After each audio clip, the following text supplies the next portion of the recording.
Are you Hi. there? Hi. Uh-oh, I don't think people can hear you. 1 Oh. second. One second. Uh-oh. Uh, uh, hmm. Hmm. What is Oh, my dogs are going insane. What is going advanced? No, that's not it. Oh my Uh, goodness. brain. Brain. How Okay, here. We'll just do this. We'll just do this. I'm gonna ask a really dumb question, Chuo. Okay. Am I looking for audio input capture or audio output capture? I'm pretty sure it's output, isn't it? I don't know. Why would I know? I don't know. Ah. Do you have your audio Uh, separated? let me see. So I have it separated from my desktop. So Uh-huh. let me see. Okay, let me see if this is output is speaker. Okay, say something. Hello? Something? Oh, beautiful. That works, but you're very loud, so I'm gonna turn you down. Oh, Fantastic. Okay, say something again. something again? Yay! Okay. Okay, Yippee! we fucking did it. Hell We yeah. fucking did it. But hello everybody here and on Chu's channel. We are hanging out and answering questions about being gay. Yes, we are so So such as a gay slay the house down boots mama cunty queen Versace the house down boots pussy cunt slay. yeah, what he said. This is also going to be interesting because I think I'm like a decade older than Chuwu, maybe. So I think we're like different generations of gay. I'm pretty fucking sure. About like, I'm 2 3. I'm pretty sure.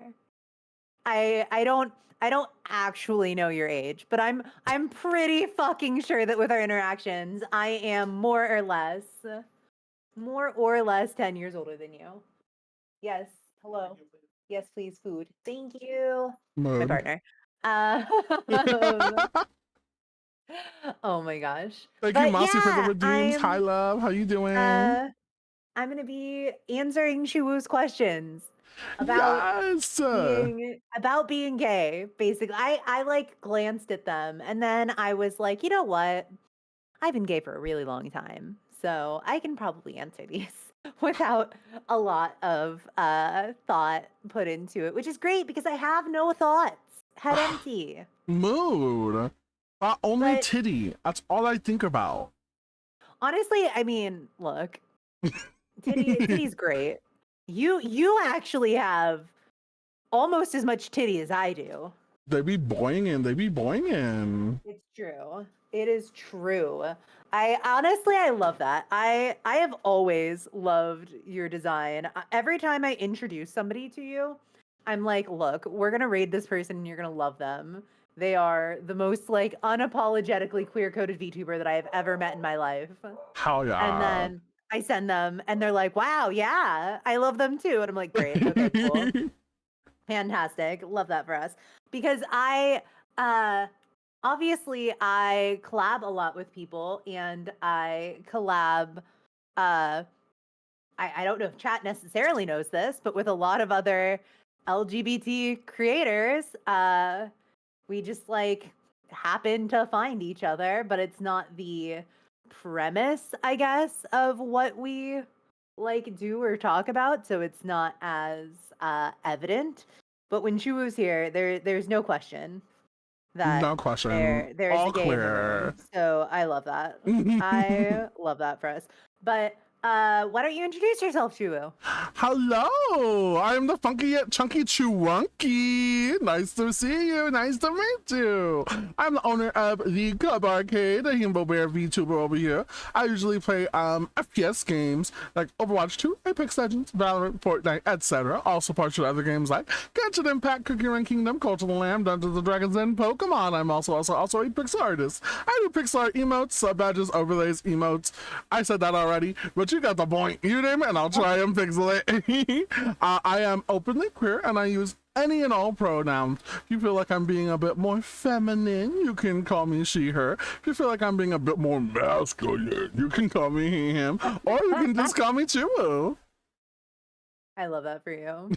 I absolutely made you do that though, so that I could get a couple bites of food. I saw, I was like, oh, I understand. That was my motivation. That was 100% my motivation. I was just like, well, I just got food delivered. If I was make like- you introduce themselves, then I can have a bite. You can have a little bit of a bite, a little few bites. There's some questions too that might require some thinking, to take a little pause in between. Yes. Like the first one. I do this as a little icebreaker for us, just to keep the conversation going and set the tone, set the vibe. We are gonna play a little game called Two Truths, One Lie. Have you ever played? Oh, of course. Usually involving drinks, though. Oh. For those of There's us who usually do not stakes. know, how big are the stakes? I mean, if people guess wrong, they have to drink. Are they medium well or? What?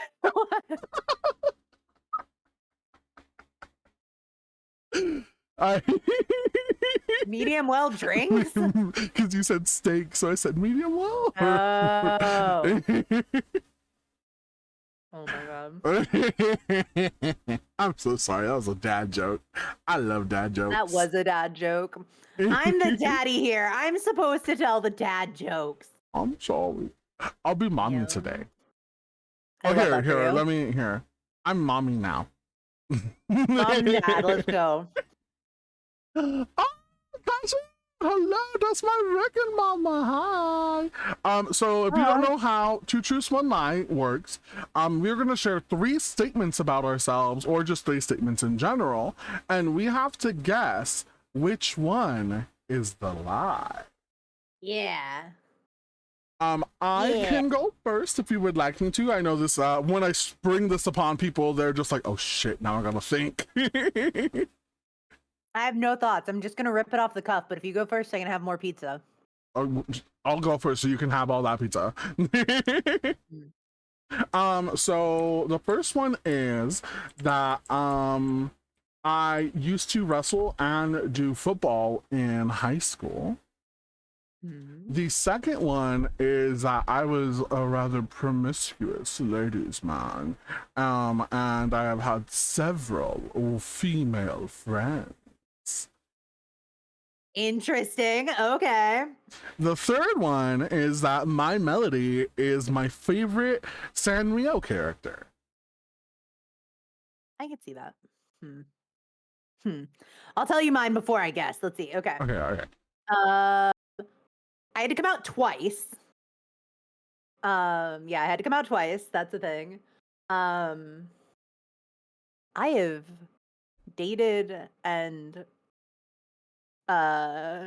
embraced extracurricular activities on the whole with women more often than men. And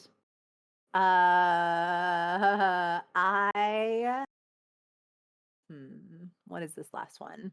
I speak 3 languages at like fluency, and then a couple of more casually. Okay. Those are my 2 truths and a lie. Alrighty. Okay. Wait, no, I forgot to lie. You didn't lie. Oh shit, I forgot to lie. Oh damn. I forgot to lie. Fuck. I have to come up with other ones. Oh shit. I'm bad at this. I'm bad at this. Okay, this shouldn't be hard. Yeah, I have a social media presence as myself that is 100 times the social media presence I have as Sleepy. There's 1. I have 3 sisters and 1 brother, and I became a VTuber because honestly. Well, no, I can't say honestly. No, no, no. Um, um, and uh, for some time, I identified differently than I do now. There, there. That'll be that. Those are mine.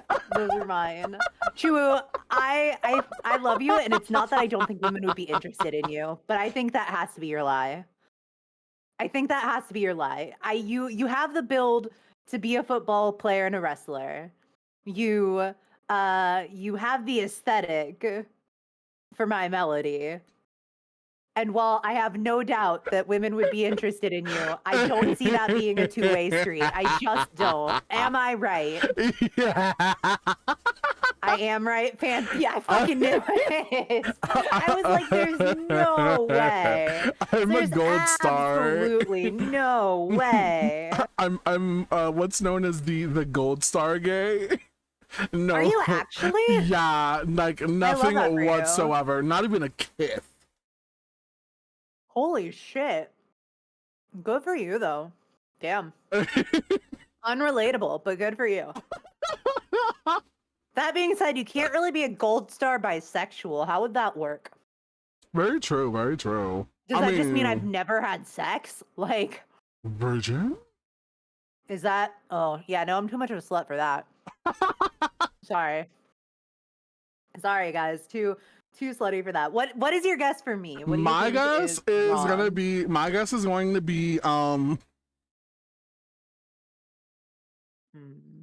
I can't even remember the options. My humble brain. I'm gonna say the last one, because that's the last one I remember. That's actually true. I have 0 siblings. 0. Yeah. At least as far as I know. I have a single mom, so maybe I do have siblings somewhere. But as far as like siblings that I know and or grew up with, absolutely none. But I have tons of fucking cousins. So many cousins. Man. Like so many cousins. I got a pastel pink Starbucks tumbler. Oh, it's so cute. And I have been drinking so much water out of it just so I can look at myself in my Melody mirror, drinking my pastel pink cup. I feel so pussy cunt. Oh my goodness. Oh my gosh. This stream is going to de-age me by at least 5 years, and I love that. Oh yeah, we're gonna get skibbity riz. You're gonna remove my hag status. Remove my hag status. So we got a little bit of a rapid fire. When we're talking about, age and the memories and everything like that, do you have a memory that you are fond of, that maybe when you're feeling down or sad or anything like that, you like to look back at this memory specifically? So like I'm trying to frame all of this stuff within the within like the context of what we're doing. And my answer to that one would be highly inappropriate. So what I'll say instead I mean, is what that, about 18 plus? I want to hear it. I mean, I think that everybody remembers their first kiss with a girl. Well, I mean, I guess not you, but I feel like everybody remembers their first kiss with a girl. It was way better than my first kiss with a guy. I'm convinced that I thought that I was a lesbian because the first dude that ever kissed me, I was in middle school and we were at the movies and he had root beer in his mouth and he put the root beer in my mouth. And then I was just like, nope. All right, guess I'm fucking gay. Guess I'm fucking gay. Yeah. So it's much better than that. Yeah. Not the root beer. Yeah. Do you blame me? Come on now. That's disgusting. That's absolutely disgusting. I would gargle it. Oh no. No, Ju, no. No. If I felt that, I would just be like, "Ah." Chuwu, are you okay? Are you okay, buddy? Oh my god, my goodness. absolutely not. Absolutely not, Nasty. dear lord. Also, hi, Nicholas, my little That is dog nasty. champ. Mwah. That is nasty. I know. I'm just a little weirdo. Me and my fiance had a burping competition on our first date. Gross. Yeah. Men are gross.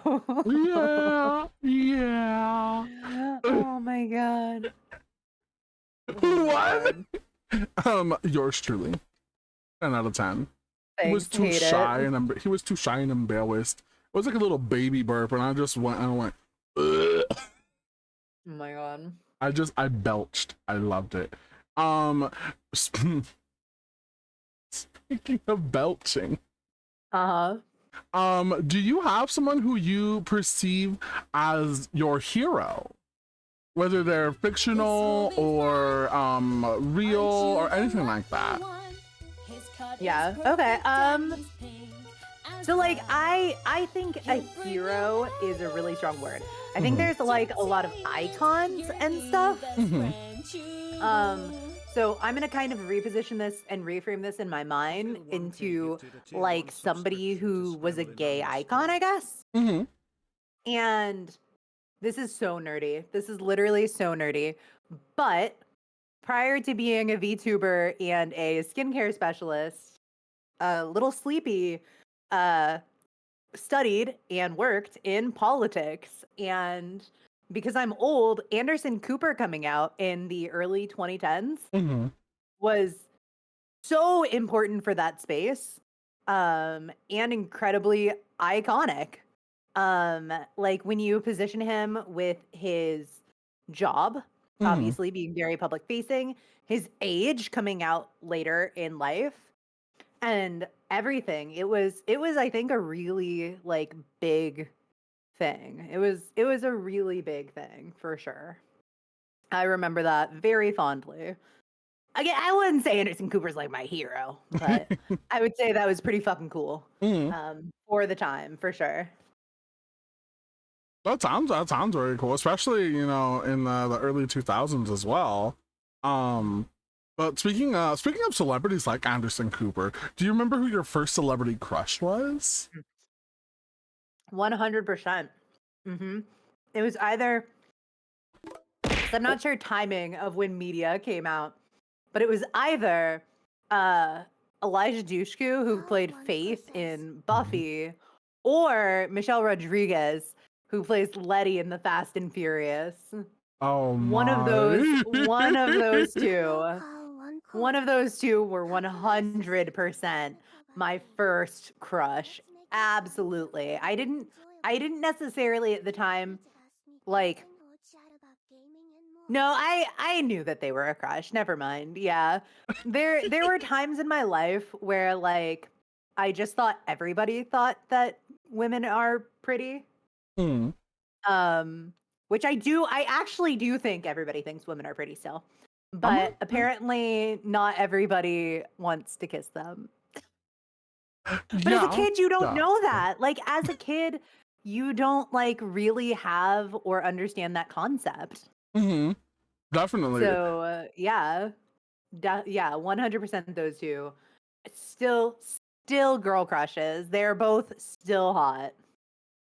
Absolutely. I completely understand. My first crush was, have you ever watched WWE? Not a lot, not really, but I might know offhand. Rey Mysterio. I don't think I know who that is actually. I'm gonna look this person up. Yeah, Let me see. Yeah, you can look them up. You can look them up. Rey Mysterio? Yeah, R-E-Y and then Mysterio, like the Spider-Man villain.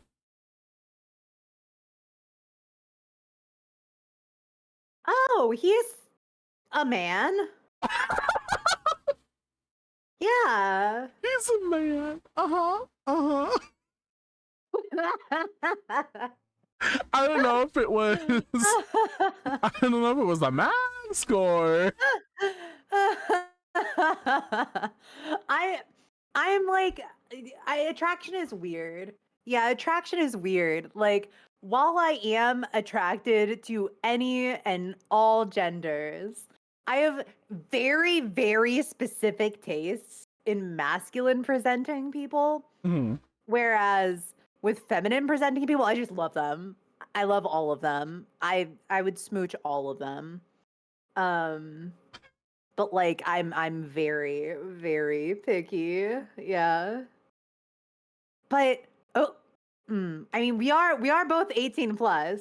Has Mhm. has has that initial crush uh sparked any special interests in your personal life? I mean, Let's how just much did you say like the mask? uh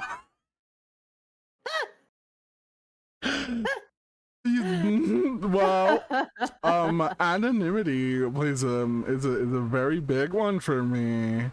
Um, Oh. I enjoy not really knowing. I mean staying Okay. safe the whole time, obviously, Yeah. but the anonymity of it makes for a kind of like a rush. I'm just like, oh.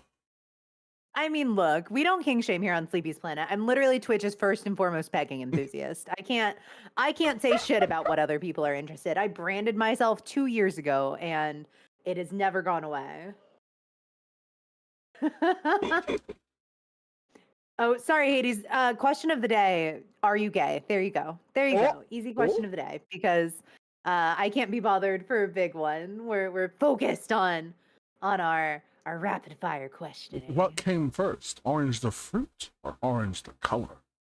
That's actually a really good question. Thank you.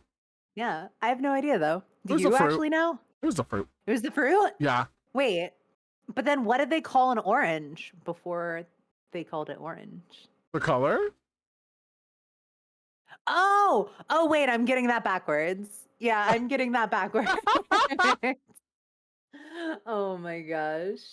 Yeah, a lot Yeah. of there's also been stuff that's been perceived in sort of like history where when we're reading older books like Moby Dick, the water Mhm. is never described as blue. It's more described as gray.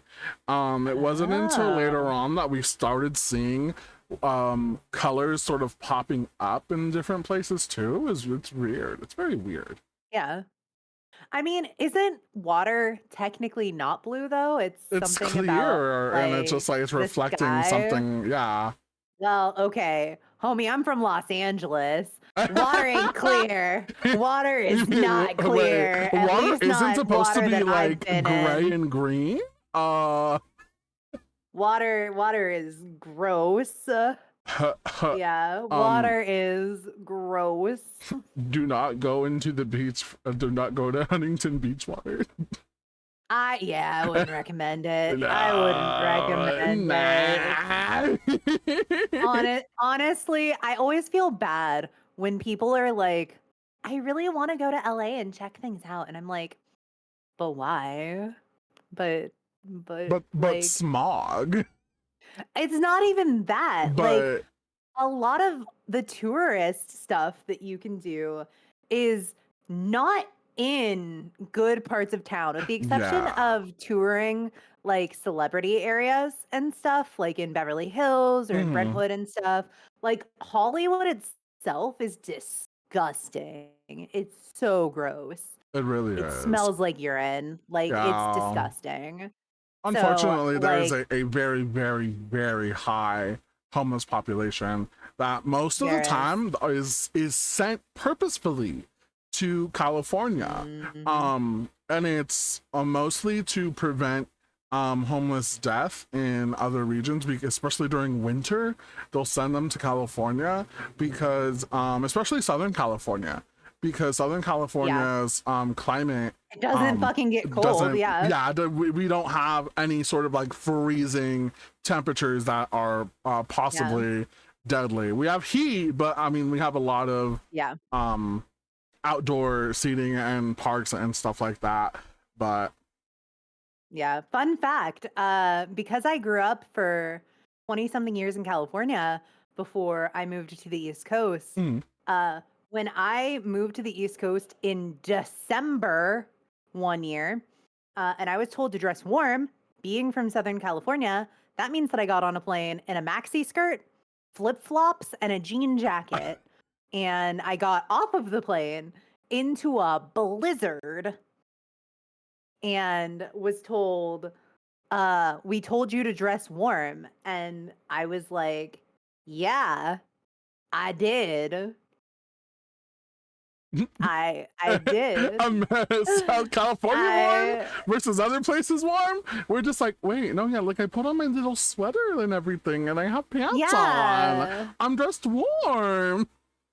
Yeah, like I had never experienced temperatures below maybe like 60. Like maybe when it gets really fucking cold, it'll be like 58, maybe. Yeah. But like cold to me before I moved was like 60. And in Southern California, if it's 60 degrees out, people are wearing hoodies, people are wearing scarves, people are wearing Uggs.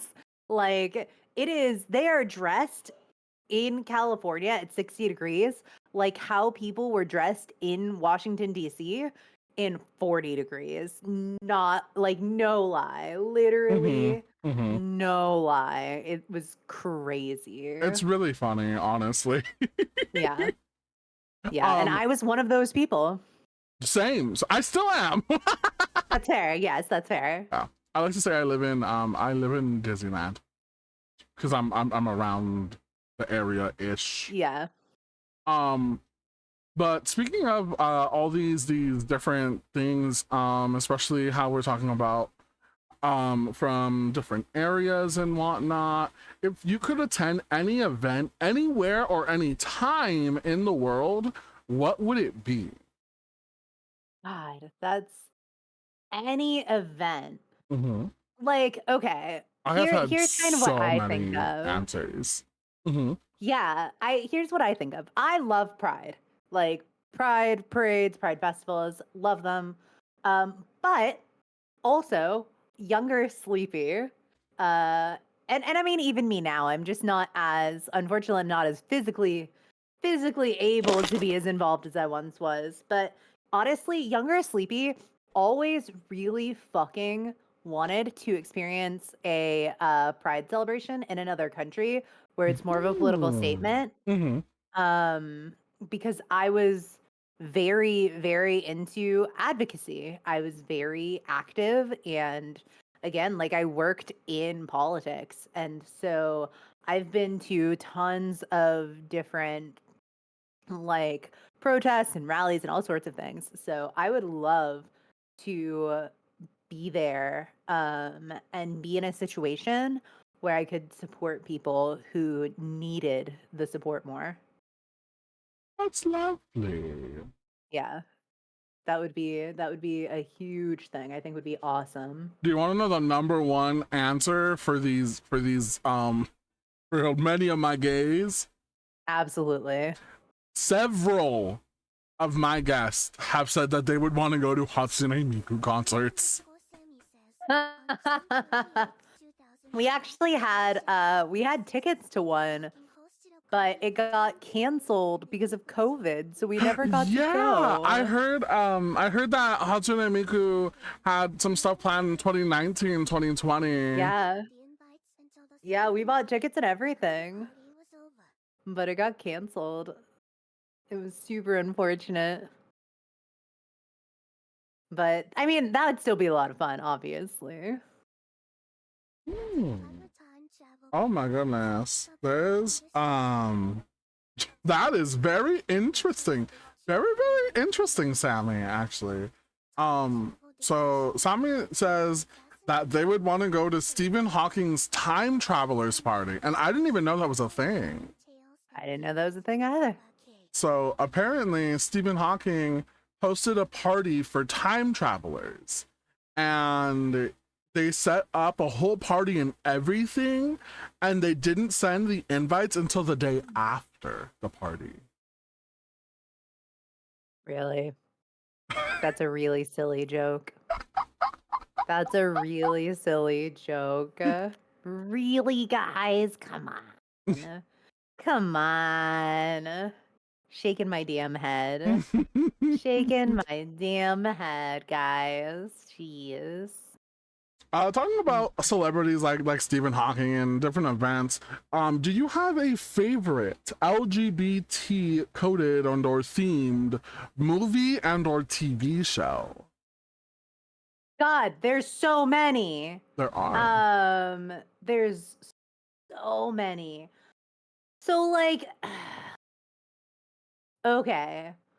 If we want to talk like old stuff, if we Mhm. want to talk old stuff, then we would be talking about things like I think that again for the time, Buffy in the 90s and the early 2000s having an openly lesbian couple Mhm. was amazing. The L Word is an iconic lesbian TV show, Mhm. obviously.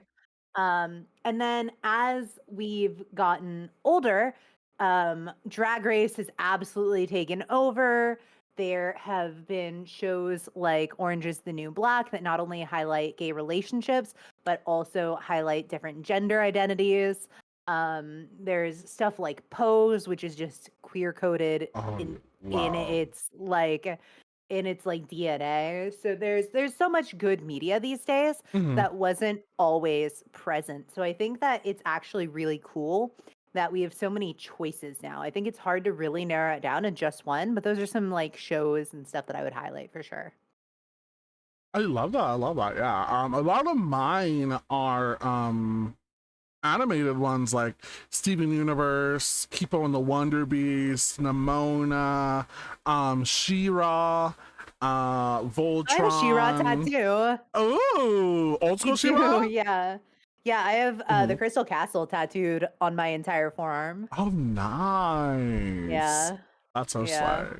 I know a lot of people really, really adore Katra and She-Ra. Yeah. As the lesbian couple that they are, modern Iconic day. lesbians. I feel like also a very, very camp, a very camp favorite of mine is "But I'm a cheerleader." Oh gosh, I remember that movie. That movie was hilarious. That movie's actually so fucking funny. It's I But also kind of scary because that shit did happen. Yeah, it really did. It Yeah. wasn't as kind as the movie perceived it to be, like at No. all, at all. Yeah, Um, luckily I've never met anybody who's actually gone through like conversion camps or conversion therapy, but I have heard a lot about it and it's horrifying. I actually have a friend who they grew up extremely. So I met them in university. I went to Mhm. a private Baptist Christian university. Oh. And they were very, very, very sheltered. Yeah. They like had to learn everything through the internet on their Nintendo DSi. Oh. Like, Yeah, that's how that closeted is they not were. good. Okay, yeah. And they could only do it for like 2 hours a day, which is like from midnight to 2 Oh. a.m. That is the only time that they ever got to, and they had just started when they were like 16. Mhm. But they That's are rough. trans and gay, and they were one of my very, very, very good friends. Oh, Um, we love that. and I really adored them. They helped me make Chuo. They did the Oh, original chibi cool. sketch for Chuwu that I really, really wanted. Aw. And one day their parents told them that they need to make their biology, or they need to make their psychology match their biology. And if they don't, then they're going to send them to a place that will help them. I don't like the sound of that. We got them out of there very urgently, Good. Okay, good. but they wound up having a break, and they got Oh no. 5150'd into staying at Oh their no. parents' house. That is And not good. Okay, yeah. I have not heard from them for 3 years. Oh, baby. And I don't. Oh, that's sad. Choo. yeah, I'm so sorry if it's too much, but it makes me No, think it's of that, okay. and it goes really, really sad because I miss them. Yeah, I hope that they're okay. Oh my god. I'm so lucky that I never had to deal with that. Like, so lucky. I was really, So really, lucky. really. I check their social media sometimes to see Yeah. like if anything is even going, and it's just everything's been inactive. Yeah, that's difficult. That's Mm. difficult because you never know if all of that was just forced to be taken away or if something happened. So I Mm-hmm. get it. Yeah, that's scary.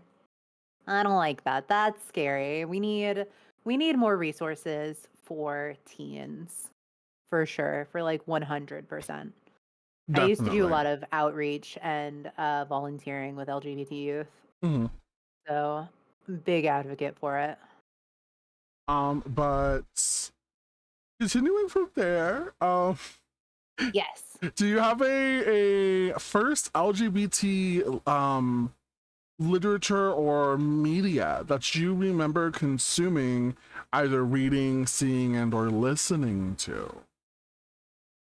I mean, the very first, because I'm old, would have been Xena. Xena was gay as hell. Yeah.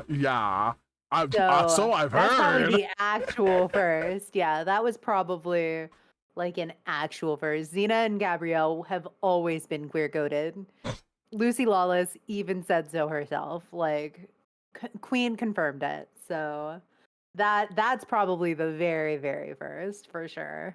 Xena Warrior Princess. Yeah. Yeah. Um, Early mine. 90s. Early 90s. I wasn't even born. Yeah. Yeah.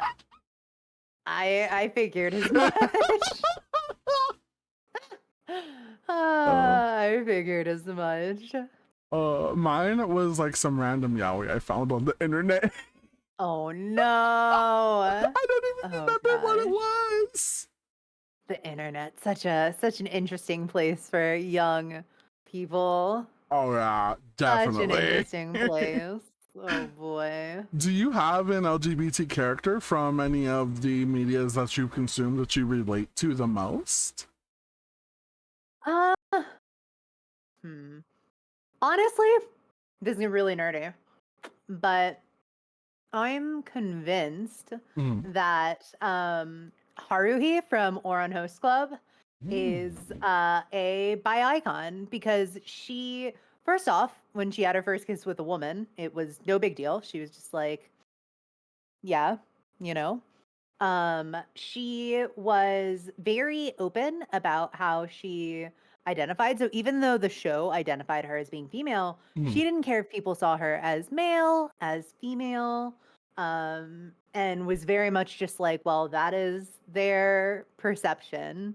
And I think that it's really powerful to not care about what others think. And I have the same don't give a fuck attitude in life. So very much resonated with me as an anime nerd.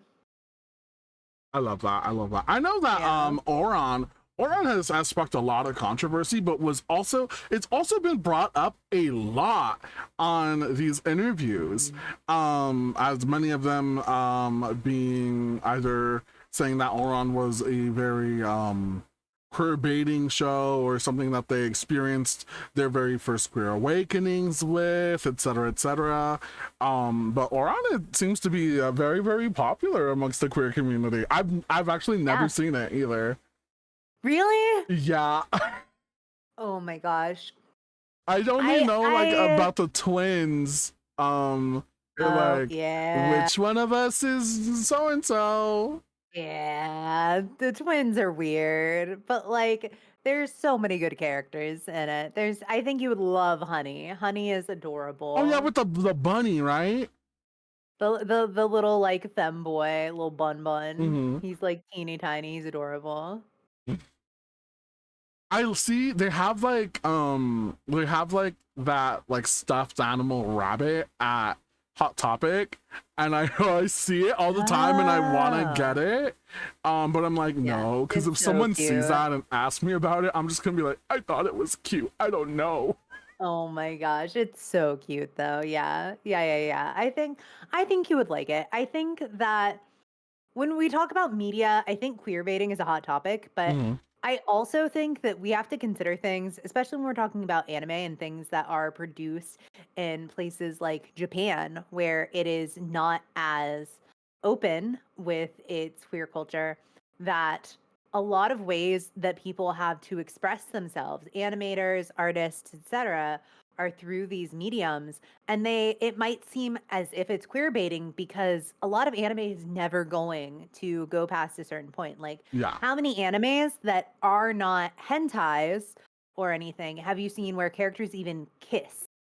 Like, it's just not common within that culture and within that media. And so a lot of it has to be subtext. And then people are like, well, if they don't state it and it's more subtextual, is that valid or is that queer baiting? But again, it's all about consideration of cultural differences and understanding that, like, there's probably a lot of people who produce that media who would love to be able to produce something more openly gay, but can't. Because of where they live. Yeah. Or even like just the studios that they work with. Yeah. Because if they were to do it, and they could, potentially lose their jobs. Yeah. So it's because the thing about it is, even when looking at queer anime or queer coded anime, there have been very few successes that are overtly queer. Like in the last 5 years, the biggest overtly queer anime that I can think of is Yuri on Ice. And the reason that gained popularity, I think, in my opinion, is because there was a huge upsurge of BL fans coming from Korean media. And not to get too political here, but I will say that traditionally, when it comes to political acceptance, it is easiest for men and traditional men, which obviously in the US culture, people look at as like straight white men, or, in Japanese culture, it would be, like buttoned up Japanese men and stuff like that. Traditionally, men have first shot at rights. So when we look at things, even like voting rights, which seem like it's not related, but I swear there's a point to it. It's sort of like the first people to get voting rights were white men. After that, black men and men of color got voting rights. After that, women got voting rights. And that's also mirrored, say, like in our presidencies. Our presidencies have been white men for 99.99%, except for one black man and almost one woman, but not quite. But history is a way of like repeating itself. And so I think that a lot of times in culture, starting with men in, positions that are compromising or different or unconventional is easier than selling it with women, in my personal opinion. I can definitely see that as well. Yeah. Thank you for educating the children. Yeah, I'm as the gay hag here. I've got a duty. I've got a duty. To serve. Yeah. That's also actually this is an interesting question for you quickly. Mhm. Is for brevity, oftentimes I just use the term gay or queer. Um because I look at it as an umbrella.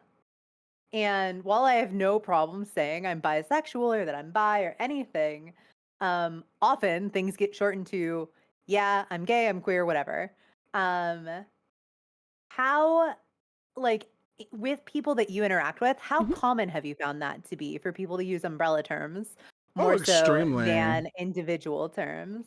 Extremely, especially during our interviews. Many were just Yeah. like, "Hey, we're gay, hi." And then Yeah. when we go more into it, then they're like, "Oh, I'm aro ace, or I'm aro lesbian, or I'm asexual, demi romantic, etc. Yeah. etc." But same scram. I love referring to myself as queer. Mostly because that's my identity. That's how I've Yeah. always not always, but that's how I've identified most recently. That makes me feel way more comfortable than because I am also genderqueer. Yeah. Yeah. Yeah. And I never really liked saying, "Oh yeah, I'm gay male." I'm just like, that never really connected with me. Although I do have my preference for men and masculine figures. I've Yeah. always just been like, I don't really like it. I don't know if that's I just kind of me, get that. but that's kind of where my standpoint has been. I know for a lot of people, they're kind of just like, "Oh, well, I say this umbrella term because I don't want to go into the whole, oh, well, I say that I'm bi, but I'm actually pansexual, aromantic, or I'm actually, like A, B." So then they don't have to go sort of super deep into the semantics of it. Can I ask you a really touchy question because I have thoughts on it? Mm-hmm. I probably have thoughts because I'm old, but what is your thought on the differentiation between pansexual and bisexual? So bisexuality is not just two, it is two or more. But Mhm. it's preferential as well. Whereas pansexuality, it's less about the gender of the person, where bisexuality, I can see people mostly referring to themselves as bi instead of pan because they have a preference for the gender of the person. Where with pansexuality, they don't necessarily have a preference for the person, but more along the lines of the connection with the person, whether it be how they look or emotional connections, stuff like that. Ooh, girl. Okay, this is why I wanted to ask that Mm-hmm. because here's my thoughts on that. As a bi woman who has interacted with so many bi people, Mm-hmm. I have not known a single bi person that's been like, "Wow, I really like." I'll just use my chat for example. I Mm-hmm. really like Lumpy because he's a dude, and I like that he's a dude. I love how much of a man Lumpy is. I love all of his man stuff. Like that's not really like a thing for most people that I like talk to. And Mm-hmm. my sincere thought is you can identify however you want. But as somebody who has had to live through this and as somebody who has had biphobia directed to her, I personally believe that pansexuality is a term came about as a result of biphobia and people not wanting to identify as bisexual. Bisexuals get a Mm. reputation for being greedy, they get a reputation for being unfaithful, they get a reputation for being slutty. And look, I might be a greedy slut, but that is directly separate from being bisexual, okay? They are not related. And yeah, I firmly believe I've never dated somebody and been because I've dated men, I've dated women. Mhm. My very first boyfriend was actually my girlfriend before he transitioned. Mhm. And so like I have dated all people, but I was never like, yeah, I'm gonna date you because you got a dick. Or like, I'm gonna date you because I want them titties. Or like, I was never like, I don't know, I just really enjoy your like masculine energy or your like it was just like, okay, I think you're cute and I fuck with your personality.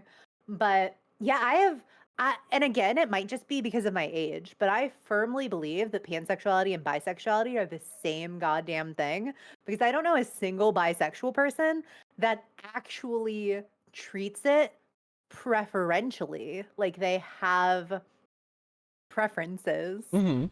Every bisexual person that I have ever talked to, that I've ever met, is just like, yeah, if I vibe with a person, then we Gucci. Mhm. Like, so I just think it's interesting. Again, like I'm totally for how people want to identify, being how they identify. But I firmly and 100% believe that that absolutely came about out of the ostracization of bisexuals from both gay and straight culture. Oh, it's a very, Yeah. very, very, very interesting take, and I love that. You are also being able to share this expressively with us. Um, I That's just kind of how I've learned it. Yeah, Especially of kind of course. like educationally. That's how the terms are sort of referred to in many sort of like educational terminologies is through that, especially in like when you look up like what do LGBT terms use, that's kind of the Yeah. differential factor that has been put out by them. But I've noticed a lot of the same where a lot of bisexual people, they don't necessarily have that sort of preference. But Yeah, I and you have to have. remember Mhm. pansexuality as a term is Yeah. less than 10 years old. It's less than a decade old. Hmm. Whereas bisexuality has been a recognized term within the LGBT for much, much longer than Yeah, that. yeah. I feel like I have, however, seen some bisexual people who do not want to date or have any sort of sexual relations with non-binary people, That's so interesting. which That's so interesting. I wonder why. that's why I sort of gave the definition that I did, because Yeah. that's what I've seen. Whereas there are also some who don't like trans people, which I just think is like low-key transphobia, low-key high key. See, I um also don't understand that because, like, with my trans friends, mhm. unless for some reason they specifically want me to like think of them, frame them, and call them like a trans man or a trans woman, if you identify that way, if you have started or not started your transition, if that's just how you see yourself, you are a man or a woman to me. And I date men and women and everyone. So Mhm. like I don't know. I don't really differentiate, I guess, between trans and cis people. And like my brain just doesn't it's almost my brain sees it almost in the same way that I see race. I understand that there are different uh things that come with being for example like POC versus white or something, Yeah. just like there's different challenges, there's things that come with being trans versus cis. And while I recognize those differences, they don't shape how I see people or how I interact with people or how I identify people. Mhm. So I think it's literally just like the same space in my brain. I don't know. That's how it feels. Hmm. That's very, it's very, very, you know, a lot of the topics and a lot of the framing. There's also some people who think that we have too many terms, too much terminology. There's been a fight right now on Twitter with people saying that there's an oversaturation of flags, for different, you know, sexualities and gender identities and identities in general. But who Um, cares? yeah, It's fun. It exactly. doesn't hurt anybody. Like it's expressive, I think. And some like don't clock me on this. Don't read me to filth, but like some flags are ugly. Some flags are ugly. Maybe people want a different one. Hmm. I don't like the MLM flag. Oh. I hate the color green. Hmm. I really dislike the color green and like I hate the teals color ish. orange. I Yeah, I hate the color whatever, orange. whatever the you like. I just don't like it. I don't like Yeah, them. I feel so bad. I just don't like them.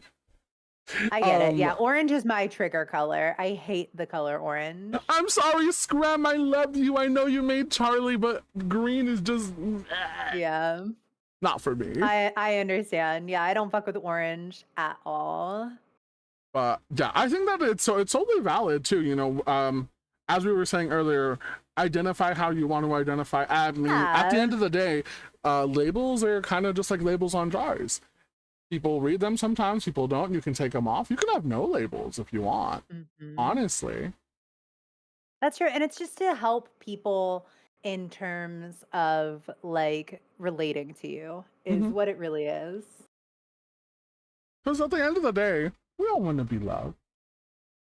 Yeah, we all want to be loved. Also, I have a question really quick, Chivo. Can we Yes. take a really, really short, like, couple-minute break so that I can get more fucking water? Oh my god, you finished? I've been sipping this whole time too. So I do not blame you. You are a-okay. Yeah. We can I take a little finished my break. smart Yeah. water bottle. Yeah, yeah. I'll be right back. Just give me a couple minutes. I'm gonna put my BRB up, guys, Of and course, of I'll be right back. I'll be course. right back. It's just me and you, chat. I'm gonna kind of go over chat. I'm gonna scroll. I know I missed a lot. If I'm not like directly reading chat like I normally do, it's because I'm more focused on our interview portions. So please don't think that I'm ignoring you.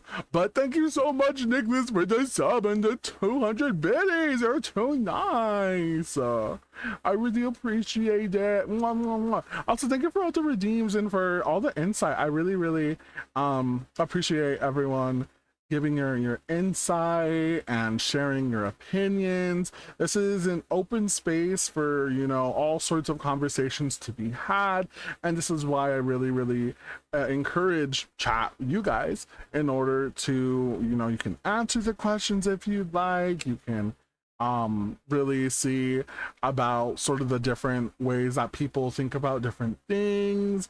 A lot of the people who we have interviewed thus far have been similar in age to me, and Sleepy has been in the queer community longer. Obviously, we stand.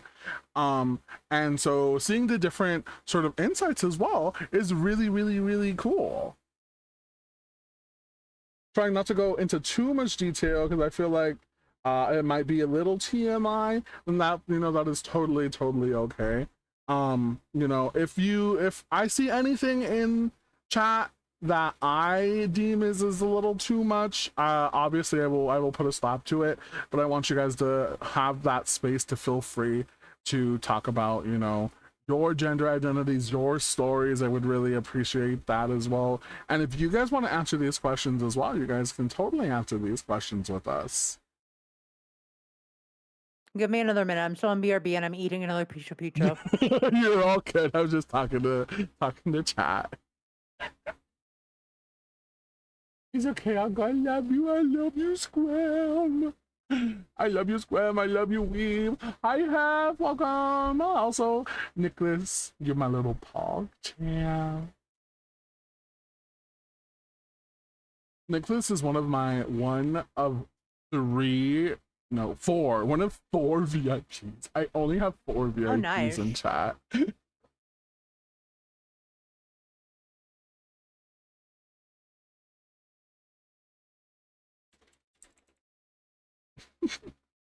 Weeba, it looks so good.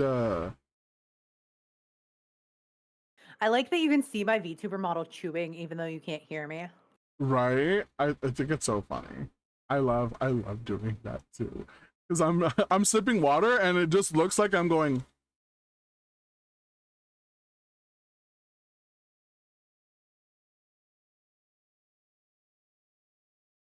Ooh, Funny VTuber stuff. Honestly.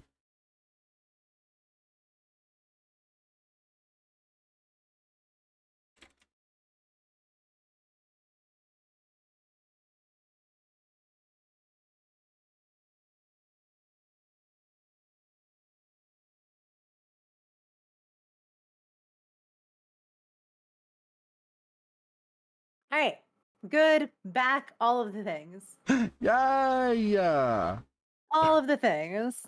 I have one more bite of food, but we are good. Yeah. Also, Sleepy's chat, I want to invite you guys too. If you would like to answer any of these questions in chat, you're more than free to, although we may not be reading chat as normally. Especially on my channel, I had just told them that this is an open space for communication. These interviews can be very educational as well. Honestly, Fridays are my slow day, so I might just not have a lot of questions. Fridays are, I don't know why, but I think it's because people have stuff to do after work on Fridays, probably. It's the end of the week. People want to celebrate. And as fun as this is, they want to celebrate not in their homes watching VTubers. Personal opinion. I bribed myself into this position. Oh my god. Yeah, personal opinion. Do you have a current favorite LGBT song or singer-songwriter, artist? Oh god, there's so many. So like, obviously Hayley Kiyoko's Lesbian Jesus. Lemonade so Mouth. There's that. Frank Ocean has like a voice that's smoother than butter, and is an absolute bi icon. That is my fiance's favorite artist. Really? Oh my gosh, I love that. And then I think that Tyler, the Creator, being open about his queerness is huge for hip hop. So like off the rip, those are three that I just kind of like think of. Slay. No Chaperone? This is gonna be so controversial. Sleepy. I know. Oh my heart, my pink pony heart. Look. Overrated. Not bad, just overrated. I said it.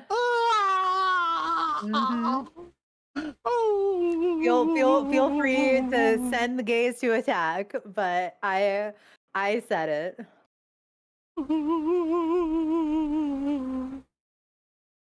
It's also like Chaperone hasn't been around long enough or been relevant long enough for me to have enough of a catalog to listen to where I'm like there's somebody who just blew up overnight and now everybody loves them. And like Pop Off Queen, love that for you, but there's just not enough there for me yet for me to be like a stan.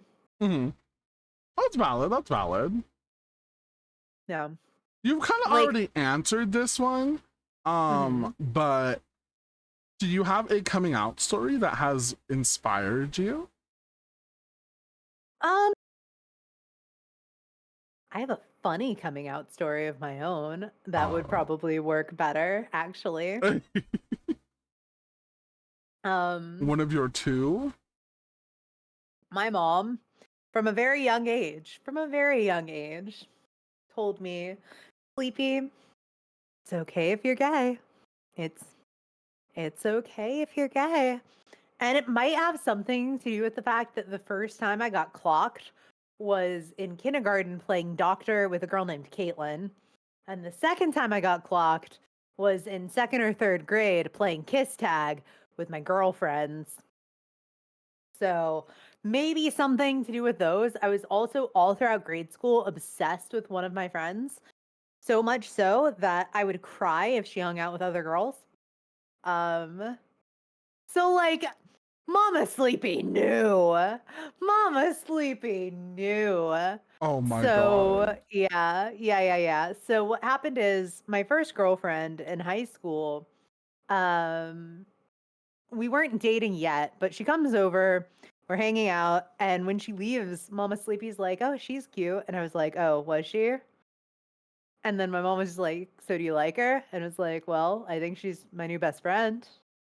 And Mama Sleepy was just not having that. She was like, "But do you like her?" And I was like, "What? Bob? We're not having this conversation." Um, and then my mom came back and she said, "Look, I don't have a dental dam, but I'm going to explain this with saran wrap." And then my mother did the most embarrassing thing in the world, which was she tried to attempt to tell me about female genital protection, which, for the record, I probably shouldn't say this because I shouldn't encourage this, but not one time in my life have I used a dental dam. Also, I don't know any women. I don't know any women who have just like pulled one out. While I am all for sexual health and everything, I cannot imagine. But she was doing her best. She was trying to teach me about safe sex, and that girl did end up being my girlfriend. Yeah, that was That's basically how very that happened. interesting. That's Yeah. very slay. Follow-up question. Do you think coming out stories are inspiring? I think they can be. But I also think they can be sad. Mhm. So I think that there's an equal balance, Definitely an equal balance. But I do think that it's important to portray coming out in media Mhm. and portray probably both sides, in all honesty. Both the exciting and the not as exciting. Um, just as like a picture to younger queer people of what it could be like to come out. Mhm.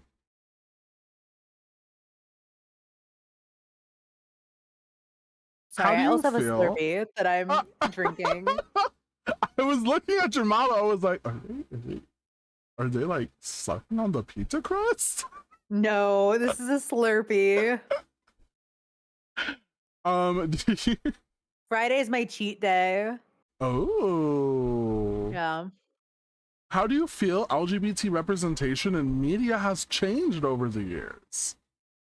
I mean, purely from a saturation standpoint, it's Mm. changed. Like for me growing up, there were only a couple of standout things in media that we really had to look to. But now, um, there's as we talked about earlier, there's so much queer representation in media. And I think that's amazing personally. Stan. So yeah, I think We that's love. the biggest. Mm. Is the saturation of it? Yeah. Oh yeah. But that also probably just has to do with our access to media now versus the access that we had to media when we were younger. Or well, when I was younger. Yeah. If you could remake any movie or TV show or anything like that with an LGBT twist, i.e., making one of the characters gay or trans or getting one of the relationships as a queer relationship, what TV or what media would it be, and who are the characters? Ooh. I don't know who the characters would be offhand, but a queer Avengers would be so Ooh. cool. Just like a bunch of queer superheroes. I think that would be really neat. I think that could be cool because even within popular media, popular queer media, um, it's it's not something that we really see on an individual basis. Like there's some representation of queerness in superhero movies. Great example because the movies coming out next month is both Wolverine and Deadpool have had bisexuality written into either their comics, their movies, or both. Mhm. And that's pretty cool. But in general, like you never see an entire team like that, you know? I'd like to It's see always the like whole. one, yeah, it's always like one standout character, but I would like to see a whole gay Avengers. Absolutely. Oh yeah, yeah. That's what I meant. Yeah. Um. Yeah, Taka, the boys had some relationships that were queer for sure. But Yeah. again, it's the entire seven in the boys is not gay. Yeah. Make Mulan trans mask. Ooh. Ooh, I could see that. My go-to has been Beauty and the Beast, specifically Gaston and the Beast.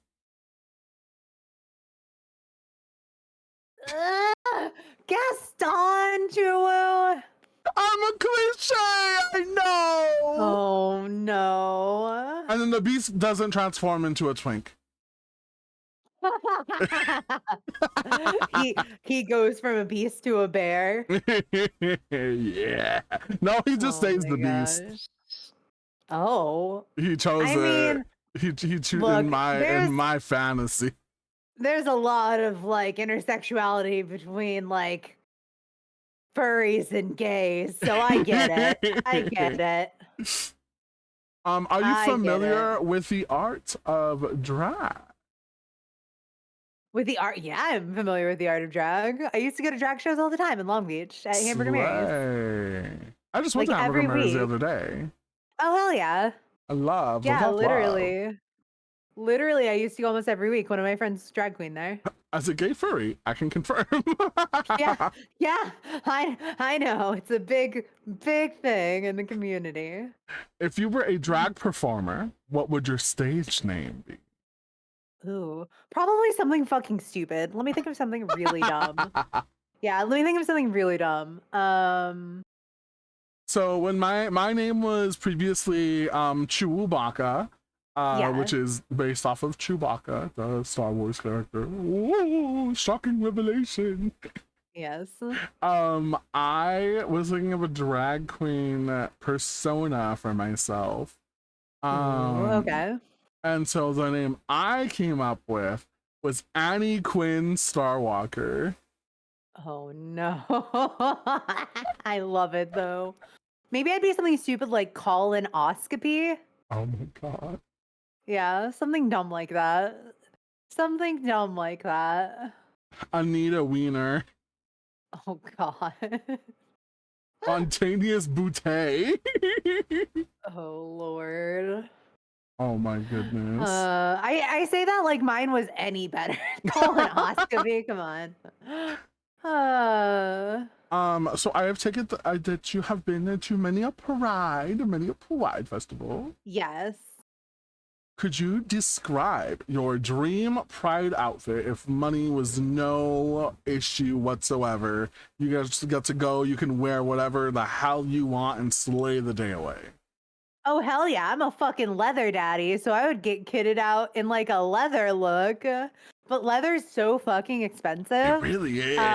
I'm also a gigantic slut, so we'd be talking like not like leather jacket and like leather pants. We're talking like leather booty straps. shorts. Like yeah, we're talking like leather booty shorts, leather harness. Depending on how fucking hot it is, I might have a bra on, I might have pasties on. Who knows? Like leather platform boots, you know, Ooh. like just the whole fucking thing. The That's a whole note. thing. That's a note. Yeah, no, would 100%. But leather is just It really so is. expensive. So is just like alternative like clothing in general, which makes no Yeah. goddamn sense because alternative clothing is the way that it is because it's like especially punk clothing Yeah. because people couldn't afford it and they had to Yep. make do with what they had and what they could get. And then now Well, it's all of a also sort sudden of I'm like like, what the fuck? it's also sort of like the gentrification of thrifting too. Yeah. Yeah, very So true. that's Very like a true. big thing too. Yeah. Yeah, yeah, yeah. No, punk has been commercialized for the last 20 years to a point where it is now a luxury to be able Yeah. to afford to achieve goth mommy status. Hmm.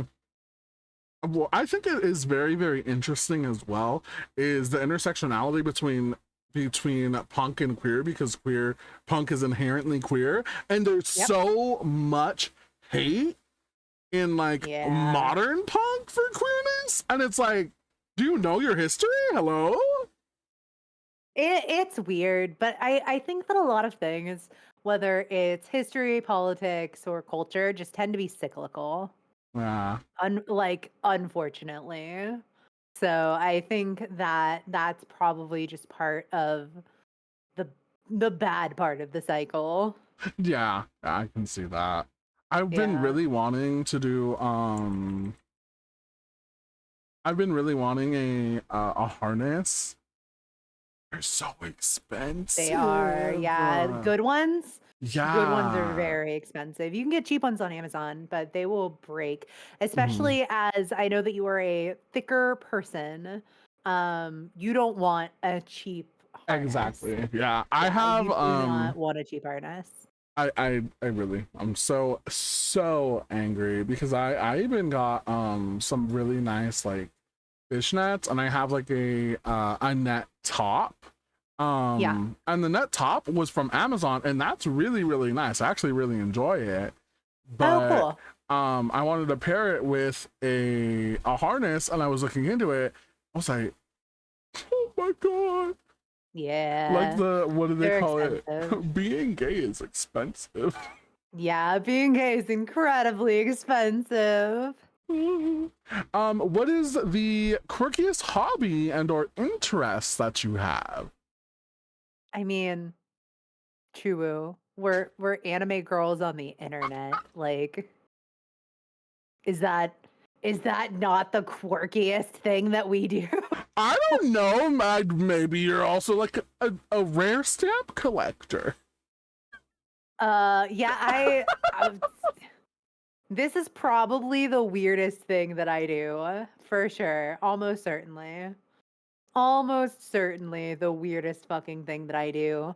Because even though I have other interests, I wouldn't say that they're as niche as VTubing. Okay, okay. Yeah. VTubing is My definitely the most niche of my interests. I make spiked Crocs. I love that for you, but I also hate that. It's the millennial in me, but I would never in my life wear Crocs. I have platform Crocs. I would never. I would die first. I'm I sorry. have pink, hot pink, mega crush platform Crocs and black ones as well. Oh my god. I don't understand what it is about people who are 20 that want to dress like they are 60. I don't get it. I sincerely, truly do not understand. I don't understand. They're so cunty though. I love them. They're fucking Crocs. Oh, I'll the send you a only people who wear picture. Crocs, the only people who wear Crocs are people who are like 20 and people who are like 70, and there's no in between. There's no in between. I love them. Oh my gosh.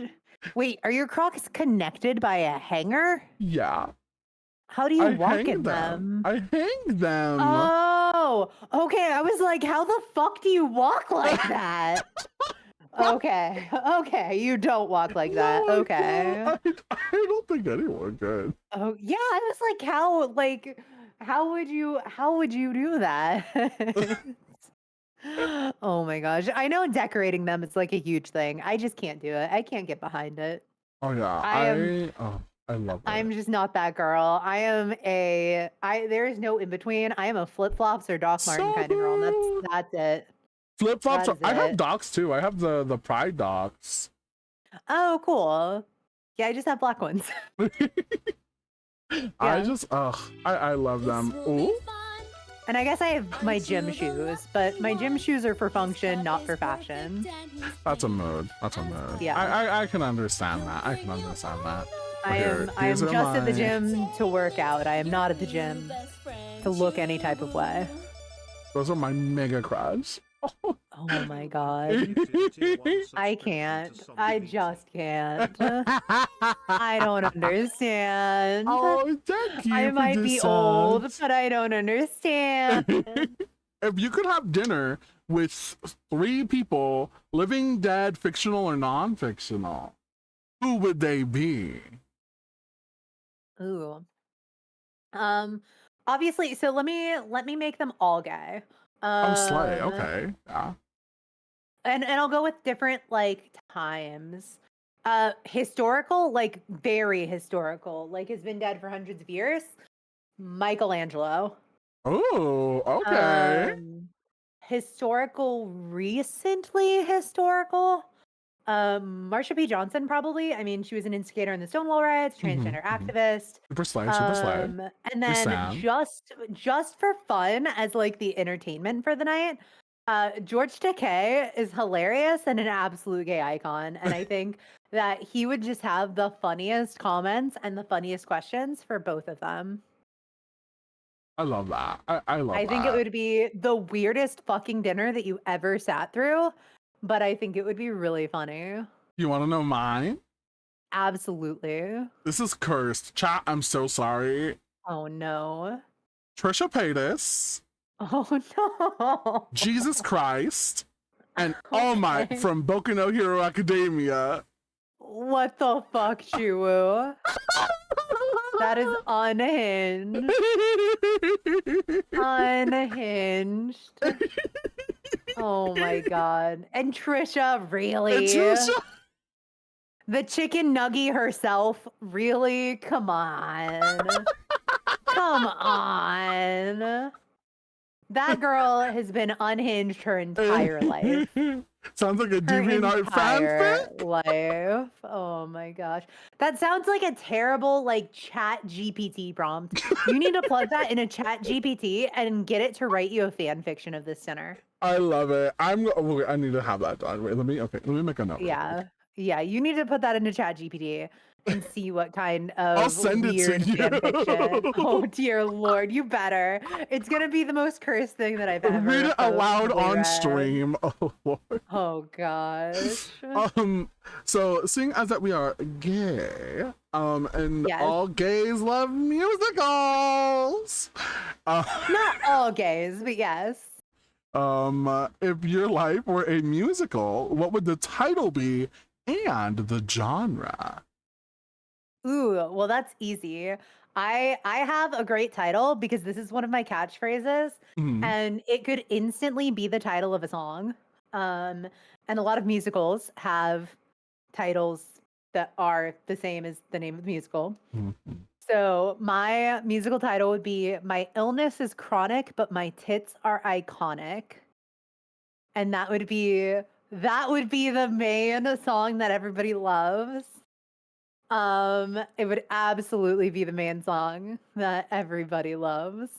And I think that it would be like a coming of age story, Mhm. about growing up, about sexuality, and about disability, because that's something that I deal with. Very slay. But I Very think it would slay. be hilarious. Speaking of musicals, I actually just watched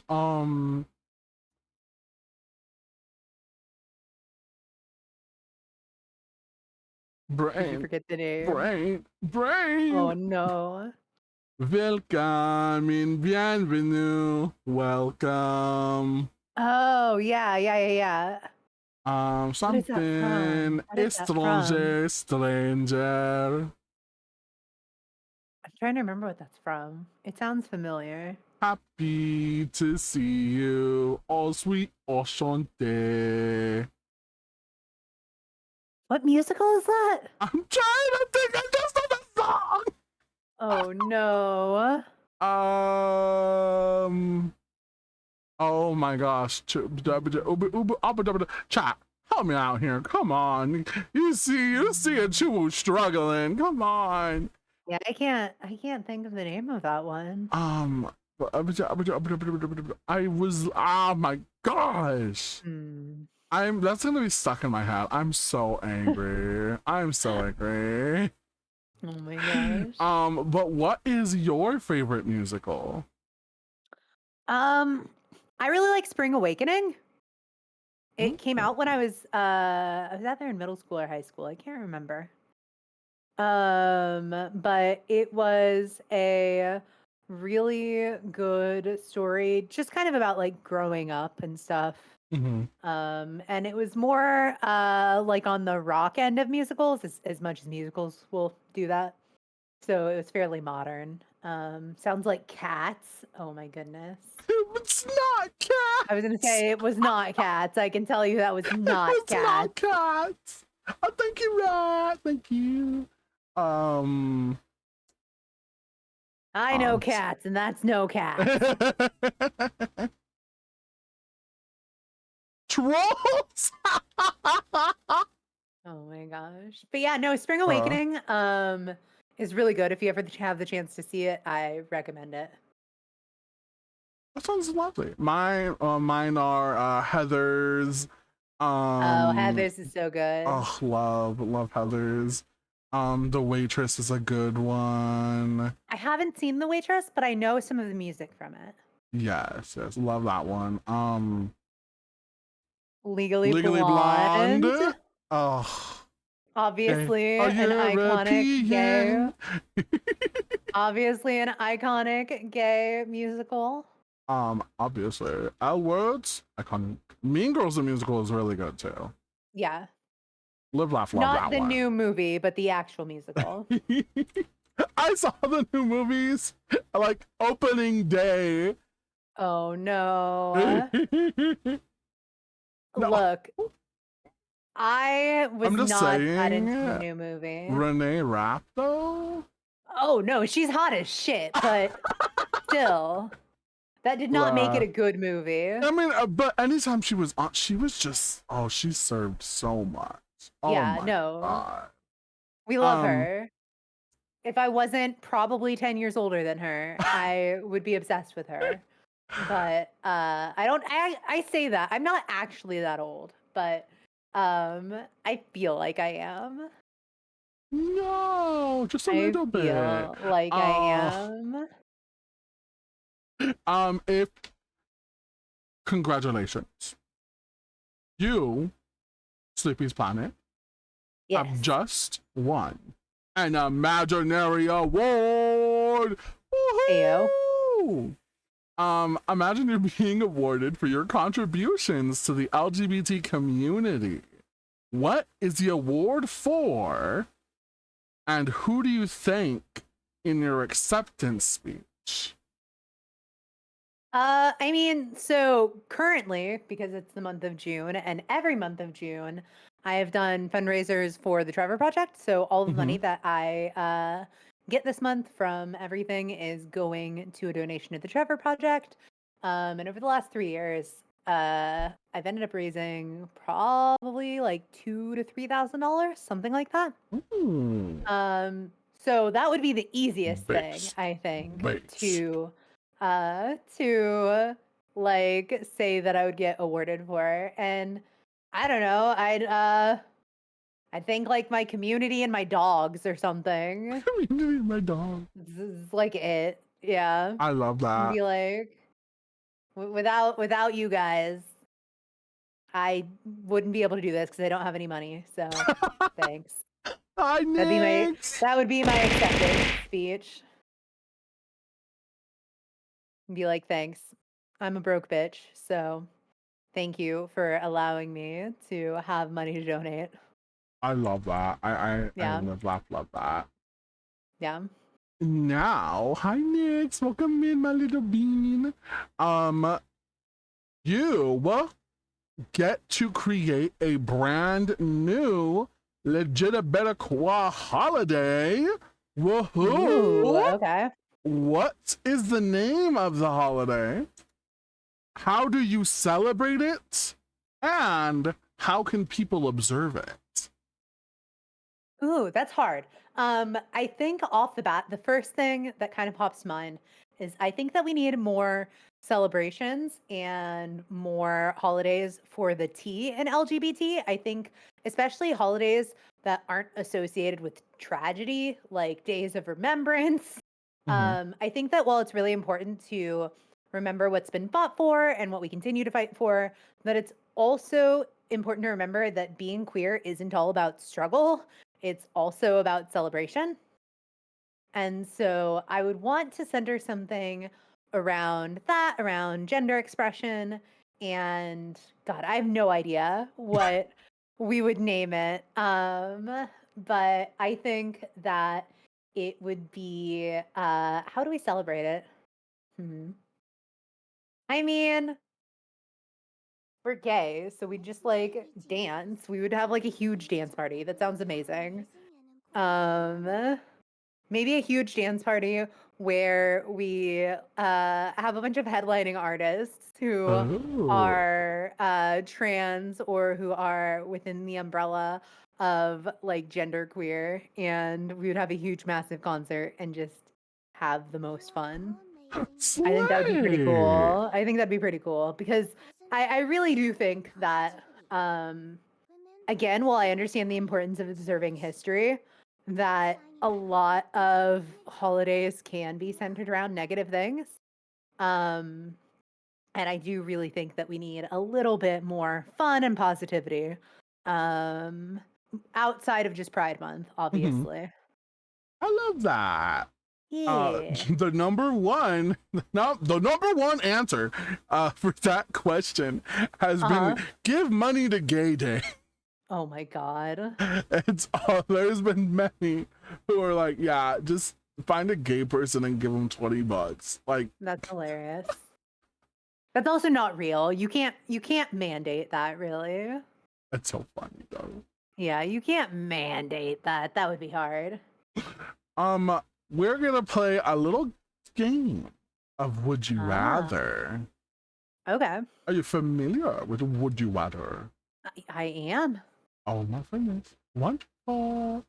Would you rather attend a massive pride parade in WeHo/NYC or a small and intimate one in your hometown? So this is me cheating because I'm from LA. So like I'm kind of exempt from this, but technically I'm from Long Beach and I personally would rather go to Long Beach Pride. I'm just going to I'm going to say it. This is contra I would rather go to Long Beach Pride than go to LA Pride. I've been to both, but I would rather go to Long Beach Pride. Yeah. Intriguing. Yeah. Would you rather have a wardrobe of unlimited and fabulous clothing or the ability to turn invisible? Ooh, I think being invisible is kind of creepy. So I'd probably just take the clothes. Like, what would I need to do where I would need to be invisible, right? Mm-hmm. Like, Sneak like onto a plane? I don't know. I don't know. I don't know. Just That's walk around naked and be like, haha. oh, I mean, people can still like bump into you, and if you're walking around naked, especially outside, like, what about your feet? Like, Oh, I don't want to walk around outside on with my bare fucking feet.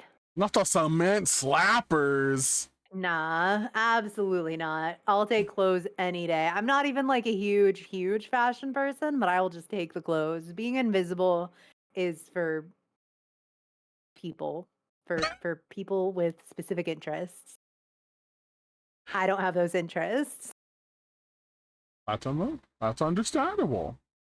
Would you rather be able to speak every language, human language, or have the ability to talk to animals? I'd rather speak every language because I think that language is the key to understanding people. And I don't mean that just literally, like being able to converse, but I think that language and culture have really close ties. And so I would 100% take language. Interesting. Yeah. Very Like animals are cool. slay. Mhm. Well, it's also like if we really want to break it down, like if I said animals because I wanted to understand what my dogs were thinking, I can already tell you what my dogs are thinking.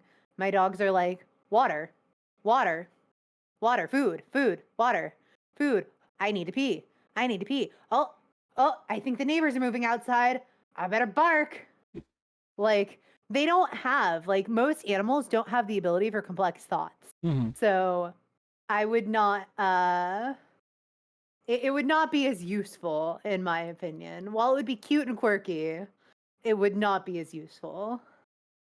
Would you rather have the ability to play every musical instrument perfectly, or the ability to hit every note that you sang? I'd rather play instruments for sure. Yeah. Ooh, Yeah, I'd rather play instruments I mean, I already play a bunch of instruments, but I would rather play more. very slay. Yeah, I would Language rather equal? because I already know how to play piano, guitar, bass, and ukulele, and a little bit of drums. But if I could just play everything, that'd be Oh sick. yeah. I would do I've singing always just wanted to because learn I want to saxophone. do. Ooh, Yeah, I've always interesting. wanted to learn sax. Yeah. I did drumming when I was little. That I being said, I would still have to buy all of those instruments, so it'd be a very expensive hobby. Yeah, very true. I would choose a singing one just so then I could just burst into song. So you'd Like be Ariana Grande, yeah. yeah. I'd be Chew Venti actually. Thank you very much. Oh my goodness. Would you rather have the ability to fly or be able to travel anywhere in the world for free? Well, if you have the ability to fly, technically, I think that means you could go anywhere in the world for free. So I think I would fly because that's cheating and I'd get both. Yeah, I think that's cheating and I'd get both. Yeah. Live, laugh, love. Yeah. Now we gotta play a new game. Okay. Guess that gay slang. Oh no, I'm old. This might go bad. Yes. This might go bad. I might be Time too to old go for this. skibbity riz sigma. Oh god, I might be too old for this. What Time do to you find think the out. term gaydar means? Oh, I mean, gaydar is just your ability to suss out other fucking queer people. Okay. I have a really funny story about this actually that was recent. This was last year. Last year I worked at a spa and I guess I don't think that I present as heterosexual. I have colored hair, I have a bunch of visible anime tattoos, and I have several visible piercings. I do not and I dress like a goth dommy mommy. Like I do not think that I present as straight. However, straight people, if they don't know better, perceive me that way. And so when I first joined this workplace, I was immediately told that the other esthetician that worked there was a lesbian, and that because she was a lesbian, she only did bikini waxing, which, spoiler alert, that is not how that works. She only did bikini waxing because it's what she was good at, not because she's gay. And then they also told me I had the unfortunate experience of having them dead name a coworker, refer to them as the wrong gender and then explain to me that they were coming back from college and that they like to say that they're now this when they were that. And like, I got all of this info because they thought I was straight. But as soon as the three of us were in a room together, we were just like, why are all of the straight people here? So fucking weird. Like, it didn't need to be said. Like, gay knows gay. Gaydar is literally just your ability to suss people out. Apparently, straight people looking at me think that I'm straight, which is so fucking weird. But the other LGBTQ people that were there were immediately comfortable and could tell that I wasn't. Like, I don't usually talk about my sexuality at work because it has nothing to do with my profession, but it was just wild that they had zero gaydar. That's It was crazy. crazy. It was crazy. Yeah. I don't think I've ever had really that experience. I dress very flamboyant. Yeah. I like I said, I don't think that I I just don't think that I look that straight, but I guess if you don't know, you just don't know. Me and my partner we were walking around the mall and we went into a one of those like sword shops where it has like the swords and like the cosplay props and whatever else. And there was a Widowmaker rifle on there. Hello, Death Sides. Welcome to the Cub Arcade and the Bear Who Cares Too. It's nice to meet you. Thank you for the follow. Death Sides a good bean. I was like, oh, hey, it's Widow. It's a Widow gun. That's your main in Overwatch. And he was like, oh yeah. And the worker there is like, oh, you guys know each other's mains? I was like, yeah. Well, as we're like holding hands, and he goes, oh, besties. Oh no. Oh no. And I'm like, that's so awkward. And we just looked at each other. So we're like, awkward. And we had one of my, we had an ex-friend there, and she was like, best. Here, I'm sending you. This is how I walk around, by the way. I'm just sending you a message of a picture of me that says your best straight girlfriend, because clearly, this woman is oh yeah, what are you talking about? Straight. So straight. Super hot. The most straight. And I'm just like, okay. I don't understand how people do. I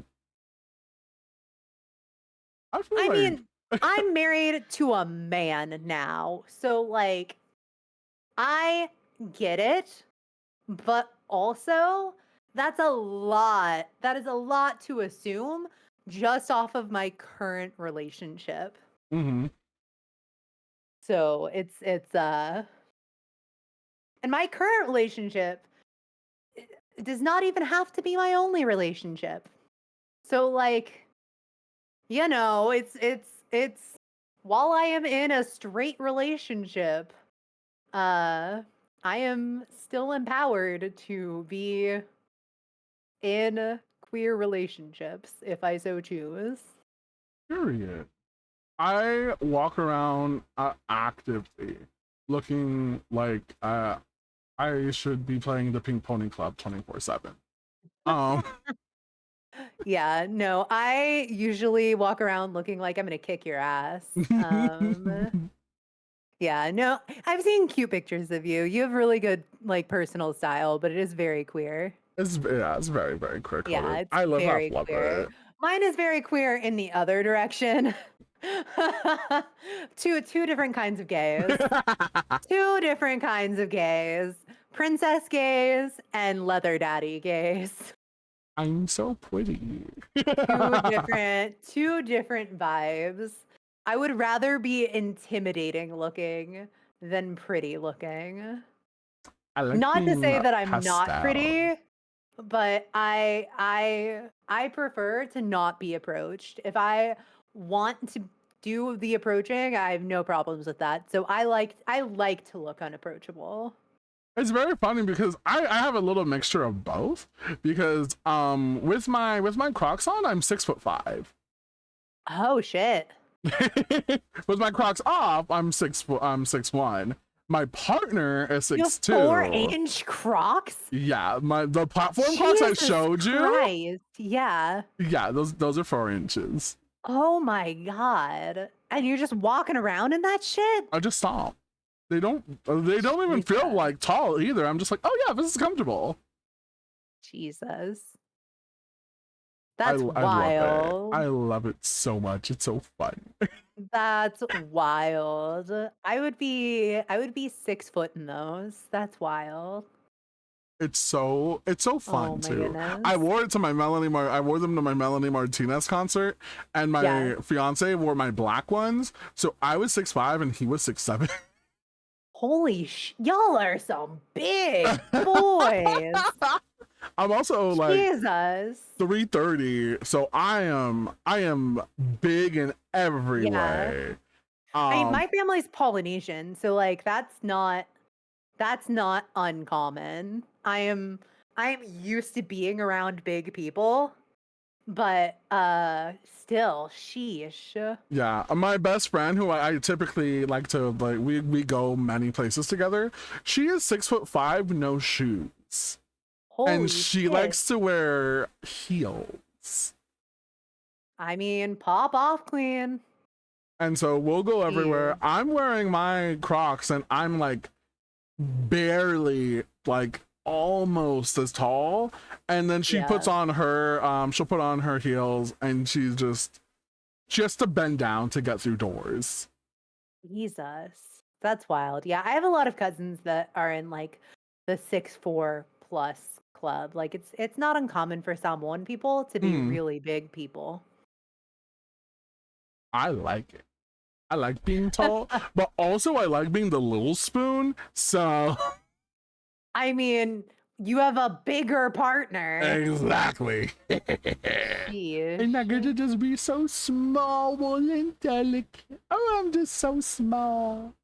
Oh my gosh. Do I you love that for you, know though. what the term beard means? I mean, yeah. If for some reason you and I thought that we could be straight passing with each other, we would be each other's beards. But there's literally no way that would fucking work. That would not work. That would not be convincing on either of our parts, I don't think. Oh, honey. Yeah, that would not be convincing on either of our parts. Have you ever had to have a beard? No. Me either. Yeah, me either. Like I said, Mama Sleepy has known basically from conception. I came out when I was a sophomore in high school. So when I was baby still. So I was chilling big. I've been big and chilling Same. my whole adult life. Yeah, same. Do you know what a twink is? Yeah, twinks are tiny gays. They're like cute little pocket-sized gays. Yes, a twink is a slender male or masculine presenting person who has little to no hair, Yes. and is typically effeminate. Typically. Yes. Do you Cute know little what an pocket-sized gays. otter is? An otter's like between bears and twinks because they're not thick like bears, but they're hairy. Yes. But they're not quite as small as twinks usually. They're usually a little bit bigger. I would say otters are kind of like, if we're classifying things in size terms, you start at twinks, you go to otters, you move to bears. Precisely. Otters are still slender. Maybe they can have a little bit more either chub and or muscle on them. And it is all about the hair. They are hairy. A lot of people like to classify them as hairy twinks. But otters are a little bit bigger. They can be a little bit bigger. People also like to try and classify otters by age, but you can be a young otter. A lot of people say that you can be a young otter, but you can't be an old twink. Oof. I don't think I like that. It's We're very age gating. Yeah. We're age gating. yeah. They say you want to know the cutoff for a twink? Sure. 27. That's horrible. It really is. I'm just like, damn. That's not even old. It's not, but to the gays, apparently you're Oh my you're an gosh. otter once you're 28. That's actually crazy. I can't even be a twink. Shit. R.I.P. Twinkdom. Shit. Do you know what a bear is? Oh, I mean, we kind of talked about it, but bears are big and hairy. Me. Chuwu is a bear, and Chuwu is a bear. It's like a play on words, guys. A bear and a bear. I'm double bear. I'm bear squared. Yeah, a bear and a bear. I'm bear cubed. I'm a bear, Yeah. and IRL I'm a bear. Yeah, bear, bear, bear. Bear, Bear, bear. Yeah. You know what a dolphin is? The fuck is the dolphin, Chuwu? I'm assuming hairless Uh-huh. and I mean, Uh-huh. dolphins aren't really thick as like a. Also, I would like to point out that these are all terminology for gay men. Mhm. So if I don't know them all, I am not a gay man. Yeah, I just assume no hair and bigger question mark. I don't know how big dolphins are. Yes. A slender, athletic, hairless person, usually on the But not a bigger twink? side. Usually on the bigger side. though. Okay. So like So, a hairless like- bear. Okay. Yeah. Yeah. I guess that makes sense. Do you know what a cub is? Just like a young, like cubs are smaller than bears a little bit, but they're Mhm. still hairy. And I think technically they're usually younger. Yes, they are. Cub is usually referred to as a younger bear. They may or may not have, lesser hair than a fully grown bear, and they're usually in their teens to 20s. Mm-hmm. Do you know what a Very hydrating. wolf is? Aren't wolves just like muscular? And maybe hairy? Because wolves are hairy. This depends on when you learned the term, actually. Oh. So Interesting. I learned it the They're same more way. mask, right? They're supposed to be more mask. Yes. So I learned it the same way as you, where a wolf is typically just like a hairy, muscular person. But the difference between a bear and a wolf being if you shave the bear, they're just they're chubby. But if you Yeah. shave a wolf, they turn into a hunk. Which I mean, is I don't- another I don't- terminology. I was gonna say I also don't love that because it implies that like the hair makes the I don't know. There's so many differentiations of gay. Yeah. Well, hunk not in as I- like that term, but like hunk as in the queer term of a hunk. I should start asking you what mask, femmes, stems, all of these things are. I know what that is. A stem is a stud and a femme. Mask or Mhm. masculine presenting person usually does not mean that they are lesbian as well. I did a whole queer terminology yesterday with my very, very lesbian friend Tommy. Oh, nice. So Okay. now I'm informed. If you got me yesterday, I would have been like, shit. Yeah, I was gonna say. And what do you think the difference between masks and studs are? A stud is inherently for black queer women, right? Mm-hmm.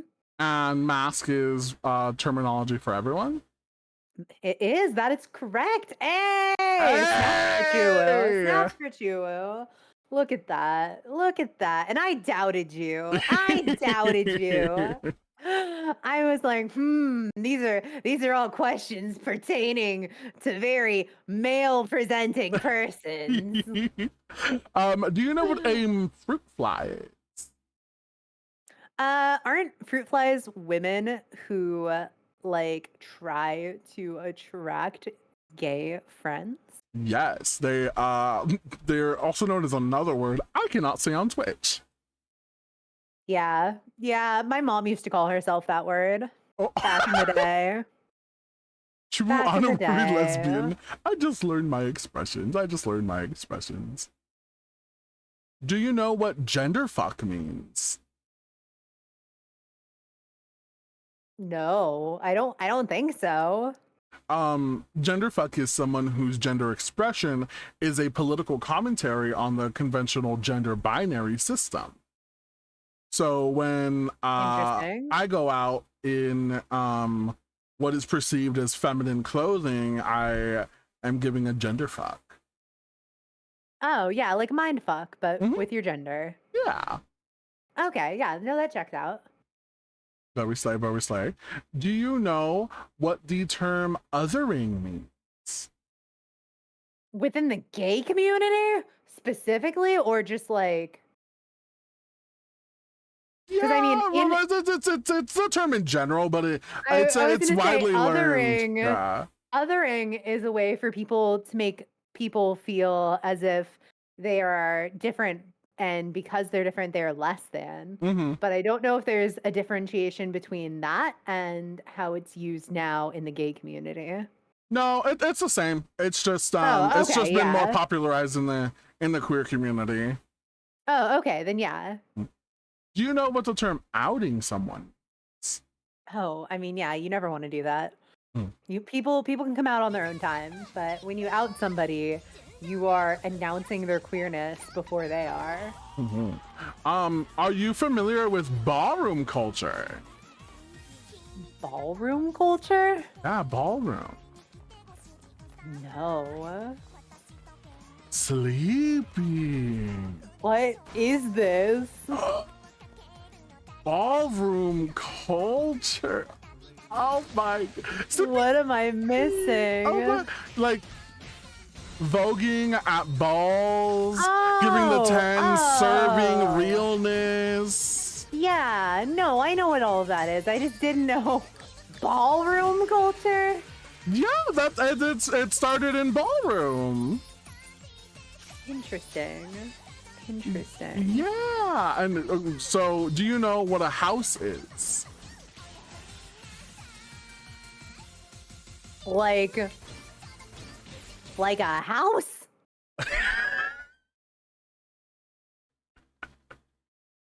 A house is an organization within the ballroom community that serves as a system of support, provides resources for, and enters and throws balls. Like a traditional house is headed by a house mother or a house father. Houses include like the gorgeous house of Gucci, the house of Balenciaga, you know, the house of Balmain. Aren't these just fashion brands? That's where they started. That's where Vogue magazine came from ballroom culture, from these houses. Oh, that makes sense. Yeah, that makes sense. Mm-hmm. Huh. Yeah, no, didn't know that. Do you know what a kiki is? Okay. So that term got popularized in like the 2010s. Because there's that whole like viral video of like, let's have a kiki. So you've seen that obviously, yes? Let's have a kiki? Yeah, the like stupid video from With like the the sister, the 2010s. Scissor Sisters? Oh yeah, you've seen it. Okay. Yeah, okay. I was like, how old am I? Yeah, let's have a kiki. I want to have a kiki. Lock the was like, doors tight. how the fuck old am I? No, Oh they're my good. gosh. A kiki It's is literally yeah. just talking shit. You just hang out and you talk shit. A kiki is a low-key function, sometimes including dancing or friendly competition towards each other, but always fun, never serious. Yeah, and you sit back and you talk shit. Do you know what the act of throwing shade is? Yeah, you being a cunty bitch and you fucking like insult people. Do you know what the act of reading is? Like reading people to filth, like that. It's just like that. You just what's a better term for that? You how else would I describe that? It's like describing something, but like in a specific way, I guess. It's like the best way to put that, I guess. Yeah, in essence, so reading is when you throw shade at your friends, all in good jest, most of the time. Sometimes if you don't like somebody, then you can throw shade negatively. But usually when you're reading someone and you're throwing shade, it's kind of like very similar to the roast culture that we have going on. Oh yeah. I personally am too much of a cunt to do that because I'm too honest. So like if we're doing that, there's no way that I'm not going for the jugular. Like absolutely. This term, I am like 99.7243% sure you're not gonna know Okay. because it's a TikTok term. Oh god. Yeah, almost certainly not. Do you know what a meerkat is? Like the animal? Well, okay. So if we're thinking about it, other animals are equated to specific aesthetics or body types. I'm gonna be fucking for real with you though. I can't think off the top of my head what a meerkat looks like. Timon Like from I Timon and have Pumbaa. oh, I would not want to be described like a meerkat. Like a small, gay, small, sassy gay. That's my best take. What the You were fuck is a halfway meerkat? correct. Yeah. Meerkats are described. Meerkat. Okay, so this term, I don't get it. Out of Okay, every okay. I'm single not one of alone these other then. terms, out of every single one of the other terms that we have done so far, like bears or twinks or otters or Yeah. wolves, it has something to do with like the personality or like their physique or like how they Yeah, look. that's what I was thinking. Yeah. A meerkat is a sassy and anxious, slender, masculine presenting person. Interesting. Anxious specifically? Specifically. So Sassy and weird. anxious. That's so weird. Yeah, I think that's weird. That's a weird term. I don't know. Yeah. Now it is time for an LGBT history quiz. But before we do that, I must go and receive a package from the front door. Oh, yeah, Literally, no not worries. figuratively. Literally. I Oh just my want to make gosh. sure. All right, chat. Sleepy's in charge. What's up, guys?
Hi, I'm back.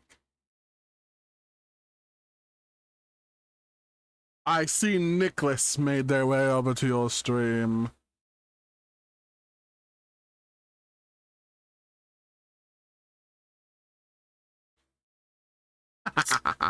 There was no package. I am angry. I'm not. It was my mom. She was like, can you get my package for me? It's there. And I go outside and there's no damn package. I was like, I didn't even see anyone pass my window, and my window is at the front of my house. Like, what? Very, very crazy. Very, very strange. Thank you, Squam. Hi, Franny. Love you, mean it. So, are you ready for your LGBTQ history quiz? Okay. This one pertains to today.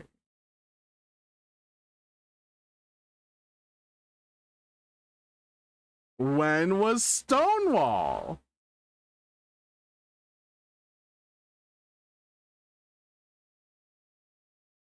Funny number.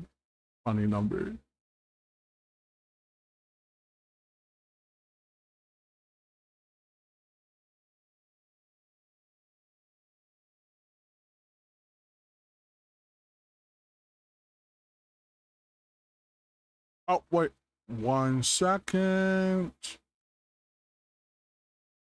No rush. Okay. Thank you. Yeah, for some reason, when my headphones disconnect, my Discord disconnects. Oh. And so I had to re-put in for the sound thing. But yes, when was Stonewall? Sorry, you have to say it again. Oh, yeah, we can do it again. So in the year of the funny number, on the date that is today was when it would start. And I believe it went on for 5 days. So count 5 days. I'm not good at math. I'm not good at math either. But yeah, no, today is the whatever anniversary of that, because I can't do math, but it is the anniversary. It's like the 50, 60, 50 something. I don't know, guys. How many years has it been since 1969? Right. Somebody who's good at math, please assist us. I want to say it's 55, 65. It's either 55 or 65. I just can't. It's 65. I think it's 65. Maybe. Yeah, I can't. I'm trying to. Apparently, it's 55. Oh, it's 55. 55. Okay. Wonderful. 55th anniversary today. 420. Today. Hell yeah. Who? What? Learned English by mistake. Oh, wow. That's how I learned Spanish. I learned Spanish by mistake. Don't say Nicholas's name, because it means shit. Caught? Yeah. I've just been saying caught. Yeah, that means shit. Oh. He likes it. Then. He's weird. He likes it when you caught, because it's caught like, and it means shit like. I was like, when I first found that out, I was like, you just let people call you shit? He's like, yeah, it's funny when they find out. I thought caught meant cat. I mean, shit. I guess it depends on the language. Yeah. But yeah, me speaking Spanish is just speaking broken German. Wait, what? Hello? What? ¿Cómo? ¿Cómo pendejo? Because that is, I don't know very much German. But like, yeah, that's what I thought, Death Scythe. That's what I thought because of Caught. I have a friend who goes by Caught. That's what her community calls her. And so I was like, wait, that definitely means cat, but in a different language. Different. I'm watching you, Nicholas. I'm watching. Different language. Different languages mean different things. Yeah.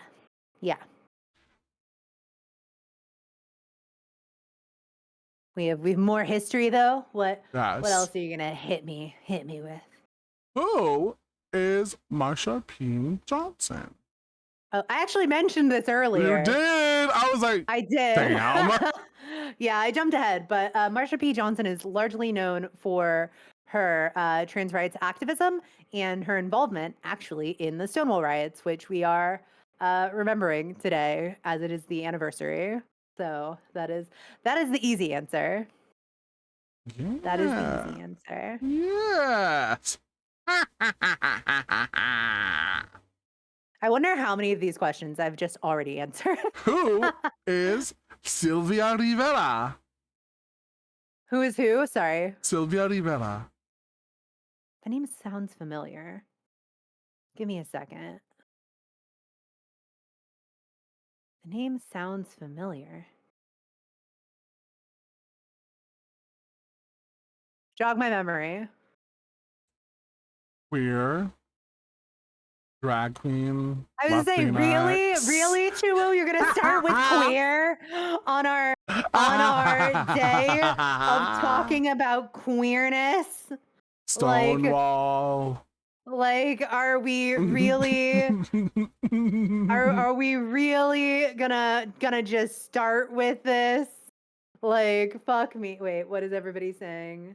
Oh, we're still talking about languages. So,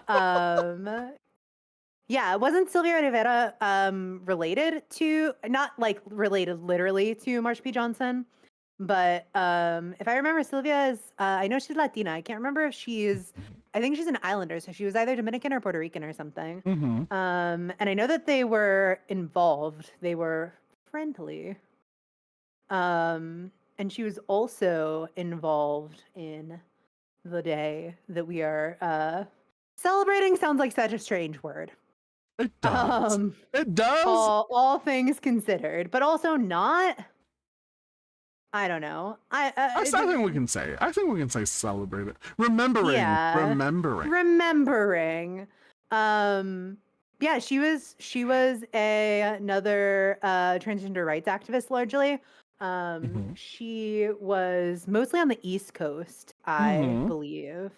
And I believe that she was a like a drag queen before she came out as being trans herself. And I think that she also had involvement with the GLF, right?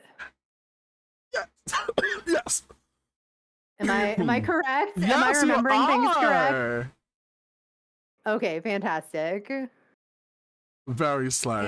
Very Fantastic. slay. I think I also could be wrong, but I think that she also I think she was involved heavily in activism for the homeless. I think specifically for queer homelessness. Yes, she did. That she actually inspired the Sylvia Rivera Law Project, which continues her legacy today, working towards to guarantee all people are free to self-determine their gender identity expression regardless of income or race without facing harassment, discrimination, or violence, which helps a lot with LGBT homelessness, which unfortunately 28% of LGBT youth experience homelessness and or what is the freaking term, the second term, living without shelter, and it's being 38% for trans youth and it's really non-binary youth. It's very, very unfortunate. Do you know who the first openly elected gay official was? Well, it depends on how technical we want to get. However, it is largely attributed to Harvey Milk from San Francisco. However, I would like to add that there have been many queer elected officials. He was just somebody who platformed it. So we're not even just talking about being open and becoming elected, but we're talking about platforming it. and becoming elected. I would like to add that now in the US, as of 2023, 2024, we're getting close to about 1,000 elected officials who are openly queer. And Lord, who knows how many we have that are closeted. I mean, I see you Republicans. I fucking see you. I saw that on my porn Twitter. I saw that. Nobody is that afraid of gay people unless they're gay. Okay. Have you seen the twink getting pounded in Congress? No. There was That sounds kinky. it's literal. Oh, bad pounding. Bad pounding. No, like it's exactly what you were thinking. Oh. Good pounding. Good pounding. What? So there was a gay sex tape filmed in the Senate hearing room. The Senate hearing room. Two men. I'm listening. Two men. One of them was a legislative aide for the senator of Maryland. Okay. And they fully naked, going to town in the Senate. Oh my God. Bussy out. Damn. Bussy out, taking Damn. like it was crazy.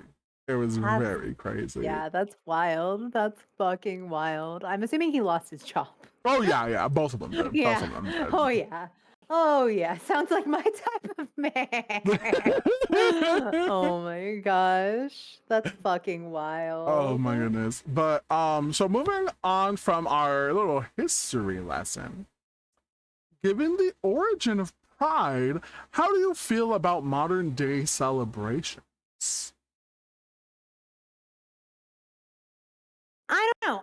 I think that, like I said earlier, I think that it's really important to understand the history of things, but I don't think that we have to let the history dampen our sparkle or dampen our celebrations. Mm-hmm. So I think that living in a time where a lot of us, obviously not all of us, a lot of people in less progressive areas of the world can't do this, but being able to celebrate things outwardly and flamboyantly is really amazing. So I think that that is largely positive. However, it also still invites a lot of counter activism. It invites a lot of hate, and that's still really sad. So I think that it's important to have these celebrations as a people who are traditionally in the history books have been stifled in terms of expression and culture. Mm-hmm. I think that it's very important to have pride celebrations and everything. So I think that overall it's a positive thing, but I also understand that that is largely dependent on where you are geographically located. Yeah. Welcome in, Sophie. Hi. Hello, my fellow queer. What are some setbacks and progress that you think of when it comes to LGBT rights globally? So for me, I try to think of things in terms of like transsexuality and stuff, transsectionality and stuff. So while as a whole, over the last 50 to 100 years, gay rights has come a long way. That is, like I said just a second ago, very geographically locked. And it's also really, really dependent. So again, I think that there is a long road ahead for things like trans acceptance, for things that are going to be accepted within the gender expression and within gender queerness. Mhm. But I think that what we're going to see first is more acceptance of sexuality Mhm. as it is expressed. So being gay, being lesbian, being bisexual, being all of these things. I think over the next 50 years, we will see a lot more areas open up to legal marriages, etc. But I think that the the risk of being discriminated against and everything is greater for people of color. I think that it's greater for people who, again, fall outside of the traditional gender binary. Hold that thought. And okay. Because those are literally. Oh, okay. Am I getting ahead of myself? I'm getting ahead of myself. This is my next question. Oh boy. How do you think the experiences of LGBT people of color differ from others? Same question, again, but how do you think the experiences of LGBT people who are disabled differ from others? And yet again, same question, except for individuals who do not identify with their born gender, differ Yeah. from others. So continue. Okay. Well, I mean, kind of like I expressed earlier, I think that initially it is going to be easiest for people to be accepting of people that are more within the realm of, like, in the US, the realm of people, typically white people, typically people who are either masculine or feminine presenting. I think that it is easier for people to wrap their heads around people being gay or lesbian. Within those communities, I think that people of color can have a much harder time because, not to say that white people don't have culture, but there's just a lot of cultural differences. So if we want to look at our two cultures, um, actually, interestingly enough, so I am half white and half Samoan, and in Samoan culture, about a quarter of the population in Samoa is Fafafinges. So it's like gay. And it has been accepted into the culture, despite Samoa being a very religious culture. It is something that has always just been presented as how people are, and that God loves all people regardless. So the culture itself has rectified with it, but that's not all cultures. People who are in, say like Black culture. I know that coming out, especially for my Black male friends, has been difficult. There can be roots in religion in that, but it's also just kind of a little bit of rooted in cultural misogyny a little bit. People who are Latino and possibly Catholic could have a harder time. I know that a lot of my Asian friends, depending on the type of Asian you are, I guess, can have a more difficult time. So I do think that people of color, being more culturally inclined, can have a harder time being accepted for sure, and can have vastly different experiences than their white counterparts. If we layer into that people with disabilities and people who are genderqueer and have expressions outside of their born sex, then I think that that just adds extra layers of complexity, because it's all about perception. It's how people see you, because that's how people want to identify you. Like how we talked about earlier in my last job, people assumed that I was straight, not even because I appear straight. I don't appear that straight, as we've discussed. But they wanted me to be straight, just like they probably wanted me to be white because I'm physically white. Even though I grew up in the Samoan culture, Samoan was my first language. I only really identify with that. I have a sperm donor that's white that I don't know. Um, but it's really just about how people want to see you and how they treat you based off of how they see you. And we know that in general, even removing queerness from the occasion, like from the equation, people who are people of color, people who are disabled, and people who are outside of the gender binary are already treated less than without that extra layer of queerness. Mhm. So there's that. Very slay. Wonderful. Thank you for putting it so eloquent. Wow. It's only because I'm old. Mm. It's only because I'm old. I sound smart because I'm old, guys. I think you sound smart because you are smart. Hmm. You caught me on a good night. Same. Oh, I think I know what I'm talking about sometimes. I Yeah, you try. caught me on a good night. If you could write a letter to your younger self, what would you say? Run away. Ha! I'm not kidding. Run away. Go live with your aunt Sleepy. You'll have a better life. That would be my letter. It's not very eloquent, but that is 100% what I would say. Reflective. Reflective. What are your hopes and aspirations for the future of LGBT rights and acceptance? I mean, at a base level, I really want I I think that people cling so tightly to their LGBT identities because of how traditionally people have been treated. I think that identity can become important to people as a way to obviously present themselves to the world. It can also be a shield.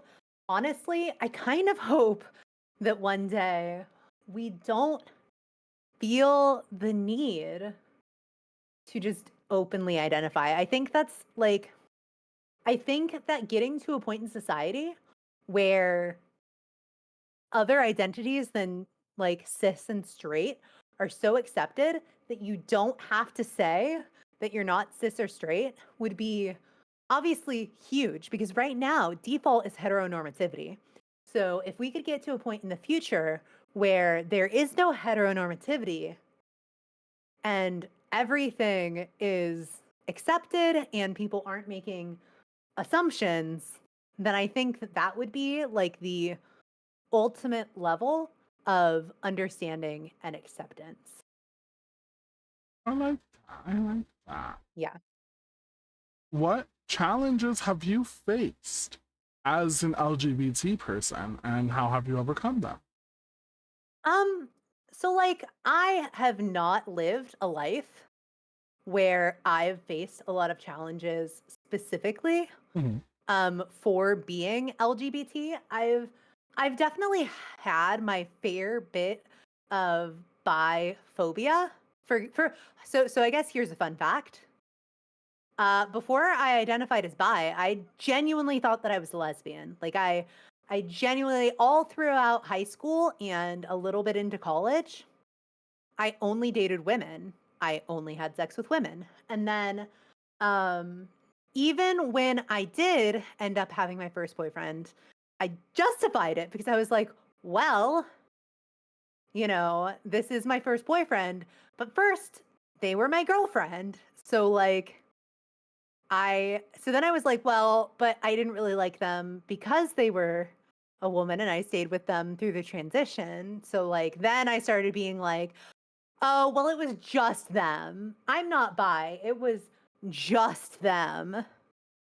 And then I experimented, and then I was like, oh, well, I don't seem to like straight dudes that much. And so I was like, maybe I am just gay. But then I had to come out as bi.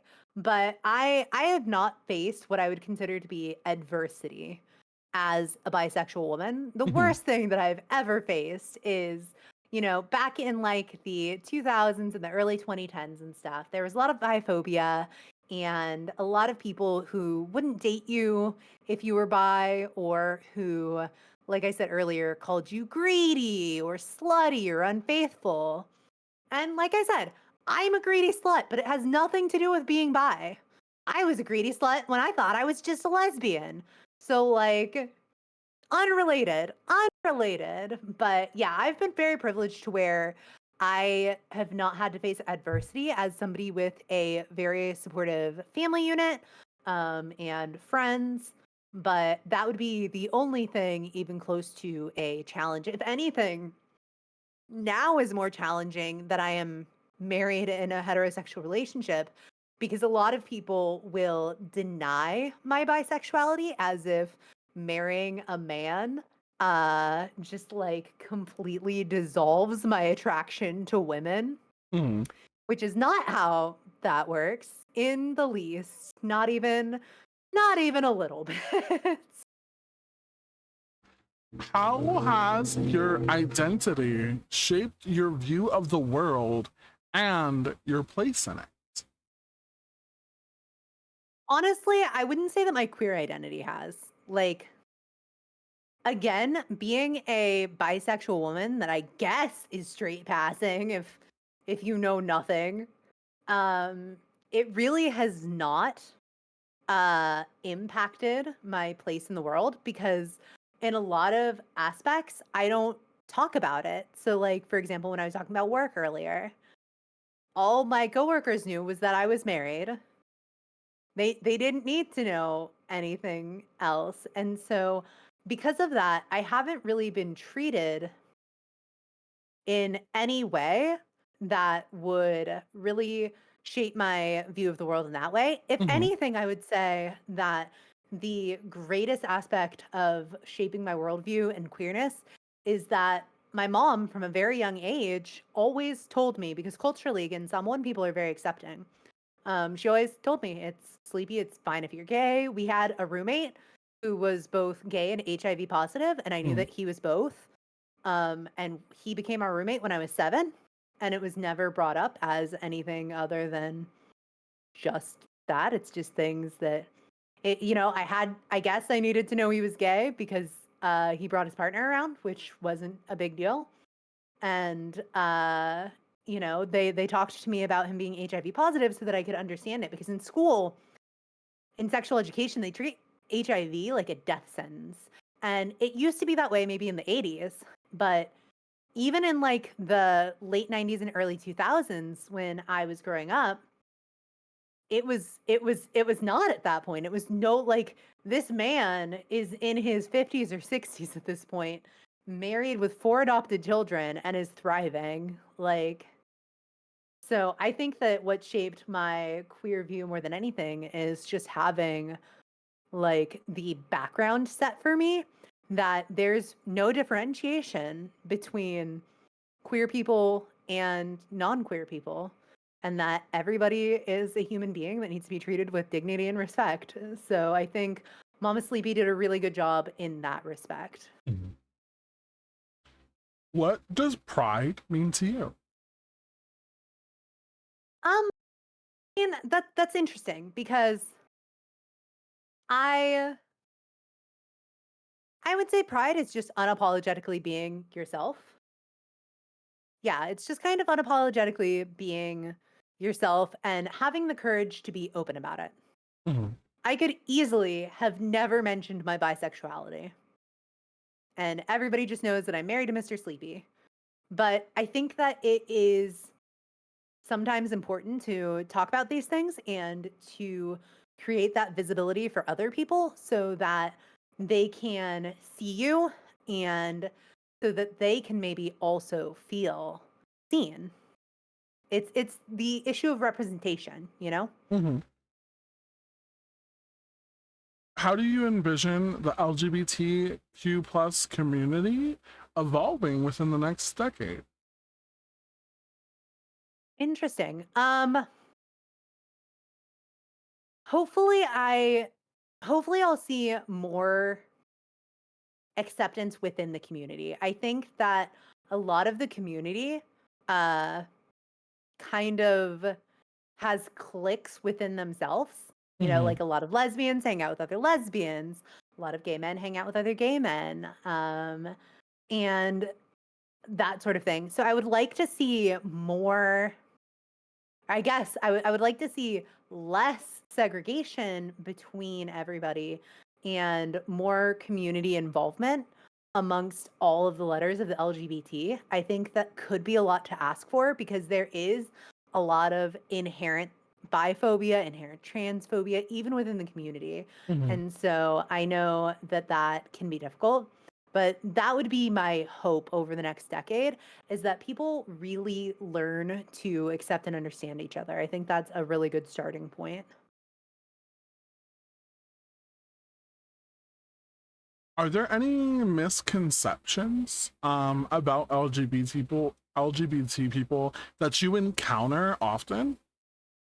Oh, I mean, there's tons. There's tons. Like, I mean, that's why stereotypes exist.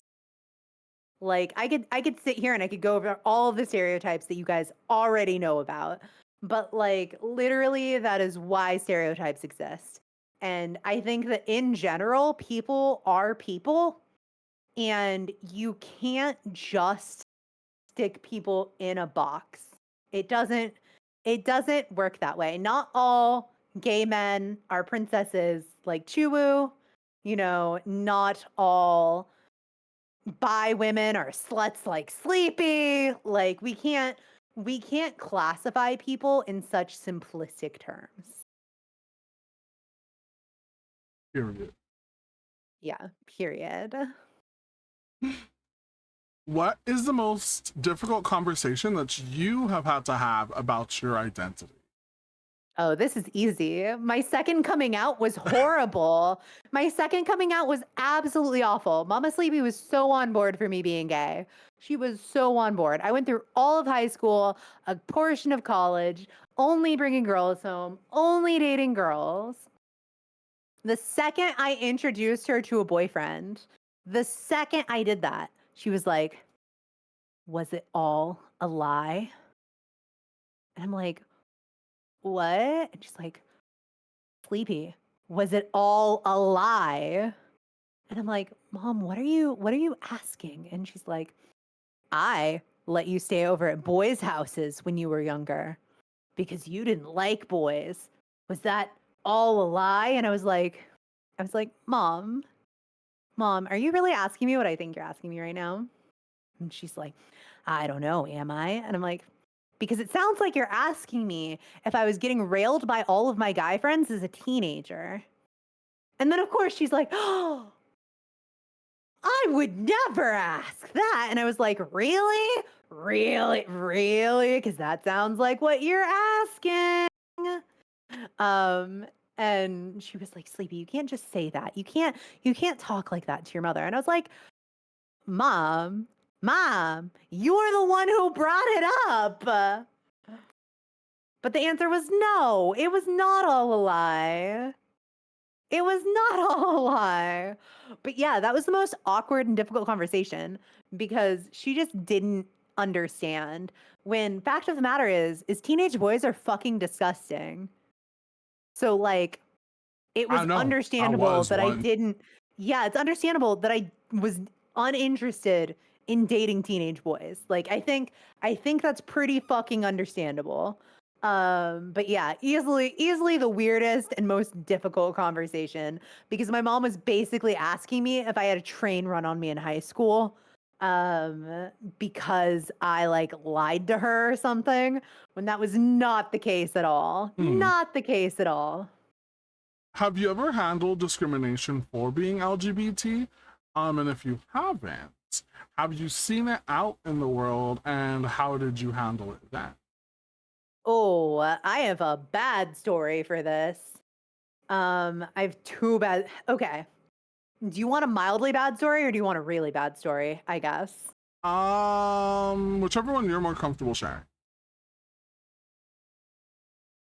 I can tell. I don't want to make people cry, so I'll tell you guys the like mildly bad story. When my girlfriend and I were out in high school, somebody wrote "dyke" on my locker, like spray painted "dyke" on my locker, and uh, the administration didn't get around to cleaning it up immediately, and so by the second or third day that it was on there, I decided that I was going to spray paint a T-shirt with the word "dyke" on it, and that I was going to wear it until the graffiti was removed. And I got pulled into the principal's office and told that I needed to put my PE shirt on. And little baby Sleepy said, "I will change out of this shirt when that goes away." And I got suspended. Yay. uh, yeah, that's a thing that really happened. Oh my goodness. Yeah.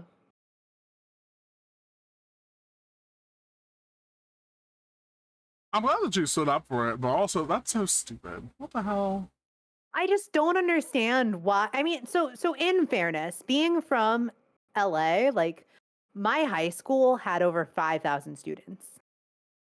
So I understand that that's a lot to get through for staff, and that maybe maintenance staff had a lot to do. But you would think that when it comes to hate speech, it would become a priority, Yeah. but not in like 2010 or whatever. Yeah. How do you navigate staying true to your identity while managing societal expectations and norms, or do you? Do you? Oh, I was gonna say I don't think I do. I don't think it becomes very like relevant to me because I've been out for so long that like whose expectations am I managing Hmm. at this point? Like, yeah, it's just not really. I've been out for 20 years almost. Yeah. That's like as So, old as me. yeah, I've been out for almost 20 years. So like I there are no more expectations. That's like older than Minecraft. Yeah. Yeah. I'm so sorry I say cursed things. I told you I'm a hag status. I've accepted it. I've accepted it. What role do you think mental health has in the LGBT community? Well, I think mental health is important for everybody, first and foremost. Mm-hmm. However, I do believe that when it comes to marginalized communities, that it needs to be addressed more aggressively. And it's because of that. It's because of marginalization. So I don't even just mean that for the LGBT community. I mean that for the POC community, for disabled communities. I mean that for anybody who is outside of the like quote unquote norm. And so I think that there is, like we discussed earlier, there's a large, if we're bringing it back to just the LGBT community, there's a large skew towards heteronormativity and having things being represented in that way. And that can really fuck with you. If normal is being straight and cis, then does that mean that you are not normal? And if you are not normal, does that mean that there is something wrong with you?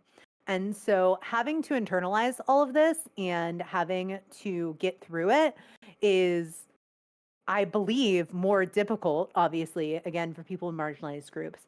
So I firmly believe in providing resources to young people. I used to very heavily and I don't want to say aggressively, that sounds wrong, but I heavily used to volunteer in mentorship of LGBT youth at the Gay and Lesbian Center in Long Beach. And I also used to, back when people actually called people on the phone, I phone banked with the Trevor Project, which initially was just a suicide hotline, essentially, but for LGBT youth, like at risk LGBT youth. Mm-hmm. But since then has evolved to more, and I would be very with how things have generationally changed, I would be very surprised if people are still calling in.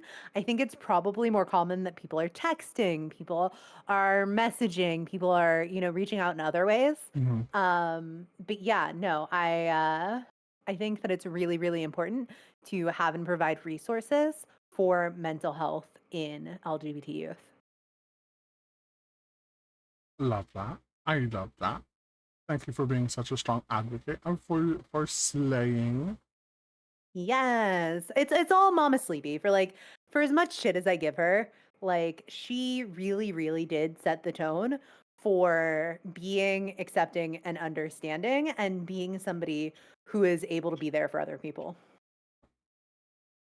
That's lovely. That's really nice. Yeah. Especially that, they were very accepting. Yeah. Um, My mom sounds so amazing. Ooh, don't get me talking about how I was homeless during college. You might change your mind.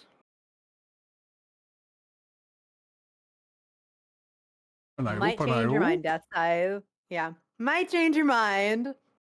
But that is a completely different topic.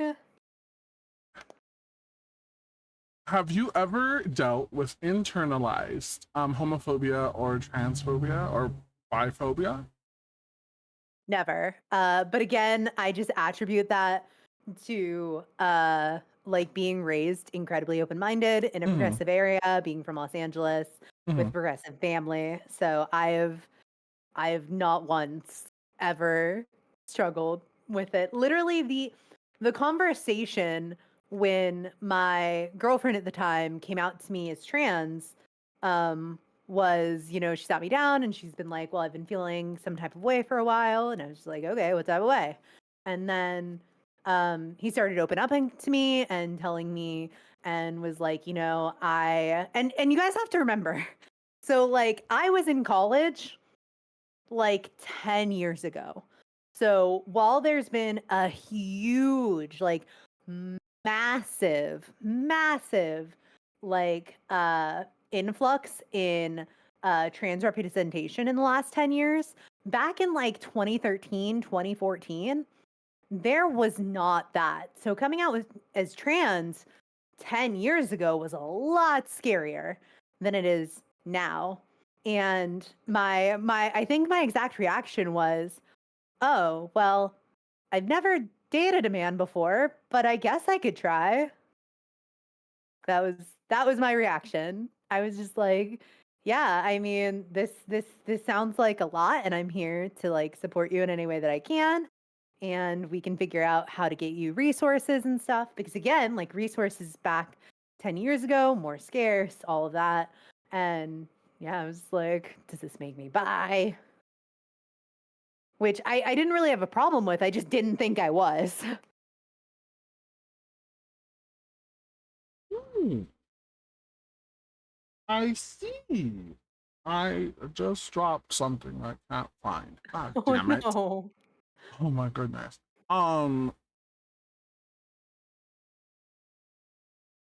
now I lost my questions. God damn it. Oh my Oh gosh. no. Oh no. Oh my gosh. But I think I as we've been talking about it, I do think that it is wonderful that you had that, acceptance, Yeah. which is how really helped, shape you the way that you are today, which I think is wonderful. I think you are wonderful, CP. No, no you. Um, but also being not accepting, especially, like 10 plus years ago, was like even more to speak to your character on how lovely and supporting that you are, because like I was saying, I know bisexual people even today who won't date non-binary or trans individuals. Now I'm not That's friends with wild to them. me. Yeah, that's wild to I'm not me. friends with them, but I know them, and know of, Yeah. unfortunately. um but with that being said, my next question is, how has your relationship with your family changed over time regarding your identity? Oh, I mean, other than my mom thinking I was a teenage slut, not very much. Yeah, not very Ah, much. If anything, it made college funnier because I started throwing what I affectionately refer to as nerd parties, where I would invite a bunch of people to come over and play Magic the Gathering. mhm. Um, which they were mostly men. So I would take pictures of me and a group of dudes and send pictures to my mom, and I'd be like, "Guess what I'm doing this weekend?" Um, and she was always like, "Oka Sleepy, stop, stop!" And I was just like, "Mom, get your mind out of the gutter. We're playing card games. Like, come on, come on." But yeah, I mean, that's the amount that I fuck with my mom has changed, and that's about it. How do you think the community's address of AIDS and the HIV impact has impacted society? So, I mean, I think that it used to be, and I touched on this a little bit earlier, but I Hmm. think that it used to be a much bigger deal. Maybe in like well, not even maybe, it was a much bigger deal in the 70s, 80s, and early 90s because the access to good healthcare as a queer individual was much less. It was typically regarded for people who were doing much better in society to have access to life-changing drugs. Hmm. Um, so I think that over time, the understanding again that HIV is not a death sentence and that you can live a like long and fulfilling life as an HIV positive person has massively changed. Hmm. I also think that there's more open conversation around it, whereas it used to be a lot more taboo. So I think all of that is really good, personally. How do you think other members of the LGBT community can better support transgender individuals more than what we already do? I mean, in general, I think again, like the segregation of communities needs to Hmm. stop a little bit and open supporting of people outside of the gender binary really needs to be kind of pushed to the forefront. Because if you think about it, there's a lot of things that we enjoy as cis queer people that others cannot. I mean, I know bathroom laws are like a hot topic, but I can't imagine like the panic that I would feel. Like for example, if I was forced to go into the men's restroom, I would feel uncomfortable. I would not be happy with that. Like, so even something as simple as that, all of these things need to be addressed. Hmm. Like it's just it's so important. I think that the the support starts with understanding, the support starts with more open representation, and it I mean the support never ends, but it continues with acceptance in shared spaces. It continues with acceptance in like workspaces and understanding in things like workspaces. And it also comes with the education aspect that will also need to happen, not only within the queer community, but towards the straight cis community in order for them to understand how they should be treating people. Because, Definitely. like, at the end of the day, and I think I might have touched on this earlier, I can't remember. I I as a cis person have never once like if one of my friends comes out to me as trans, from that point on, they are either a woman or a man. You know, they've come out with their gender identity. They have told me how they identify. That is now how I see them.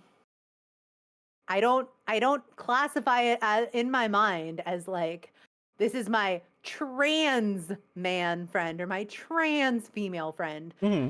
No, this is my female friend or my male friend. And so I think that getting to the point of seeing people for the gender that they identify with would be so amazing and validating for people.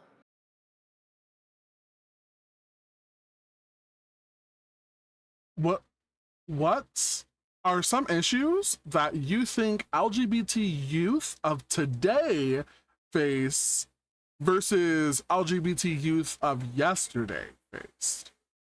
Well, so I actually think that this is youth in general, Mm, but I think the number one issue that LGBT youth experience now, or again, just youth in general, is exploitation. Because now, with access to technology, people are able to put themselves out there more. And what that means is the more information people have about you, the more information people can use. So like back in my day, we didn't really have that. We had MySpace, we had Facebook. I joined Facebook when like right after it stopped being just for people in college. Like I am that old. You used to have a college email to sign up for Facebook. yeah, And as soon as that stopped, I had a Facebook. And those were a lot more curated. We didn't share the same amount, like to the same extent that people do now. mhm, And while it's amazing that people want to be open and expressive and share themselves with the world, it does also put them at risk. And so, in general, I do think that youth are at risk for exploitation. And I think that that's greater with LGBT youth because even if you were like me and you grew mhm. up in a progressive area with a progressive family, you have to remember that when you put things on the internet, not everybody that's watching that is going to be from a progressive family in a progressive area. And like people can dox you, people can find you, people can Yeah, stalk you. Like these are all really scary things that like I as a person who want to have kids, like these are the scary things that I have to think about. definitely, definitely. And I can also attribute, as we're talking about just honestly online safety in general. Yeah. Speaking as someone who I work with middle schoolers, and the amount of information that they are willing to put online It's is terrifying. crazy. It's terrifying. Absolutely, they will fully be like, oh yeah, me and my best friend, like Justin Elizabeth the 7th, who lives on Elm, we're gonna go and visit this at this specific time, right Oh here, yeah. right then, and then post pictures of them, and this is what we're wearing, what do you think, fit Oh check, yeah. how do you think we're doing Or this, just like recording things and they have like their mm-hmm, school like sports uniform on or something. yeah, That's yeah. so scary. That's so scary. Literally, Yeah, that's it's so especially, scary. and even like we were saying, the youth of just in general, I feel like that's It's I feel scary. so scared It's just like scary. posting a little like blurb about like how my day went. Yeah, it's scary. But um I think again with the thought process that LGBT youth are more targeted than non-LGBT youth, it adds an extra layer yeah, of safety that's kind of needed. yeah, because I mean there's unfortunately, it makes outing extremely easy for Yeah. many people, especially people who kids who want to be malicious towards someone simply Yeah. because they're different, because that's what they've been taught, that these people are different, we must treat them differently. Um for It makes it so much easier to bully people, but it also makes it easier to communicate and easier to reach out for help and for support and to have sort of different communities as well. But Yeah. with that being said, um do you think that schools have been creating more inclusive environments for LGBT students, or do you think that they could be doing more? After this, I actually have an important question from my community, but I think it's really geographically dependent. Again, I think that it's more common for schools in larger, more liberal areas to be more progressive and to give those resources to kids. Mm-hmm. I can tell you that even being from a progressive area, um, when I was in high school, our GSA, our Gay Straight Alliance advisor, was 100% without a doubt a butch lesbian with a beard. 100%. But she, even in Long Beach, even in Los Angeles, even in California, you know, when I was in high school, she did not feel safe being out as a teacher. Mm-hmm. So, like, even in more progressive areas, it can really, really depend. It could really depend. Mm-hmm.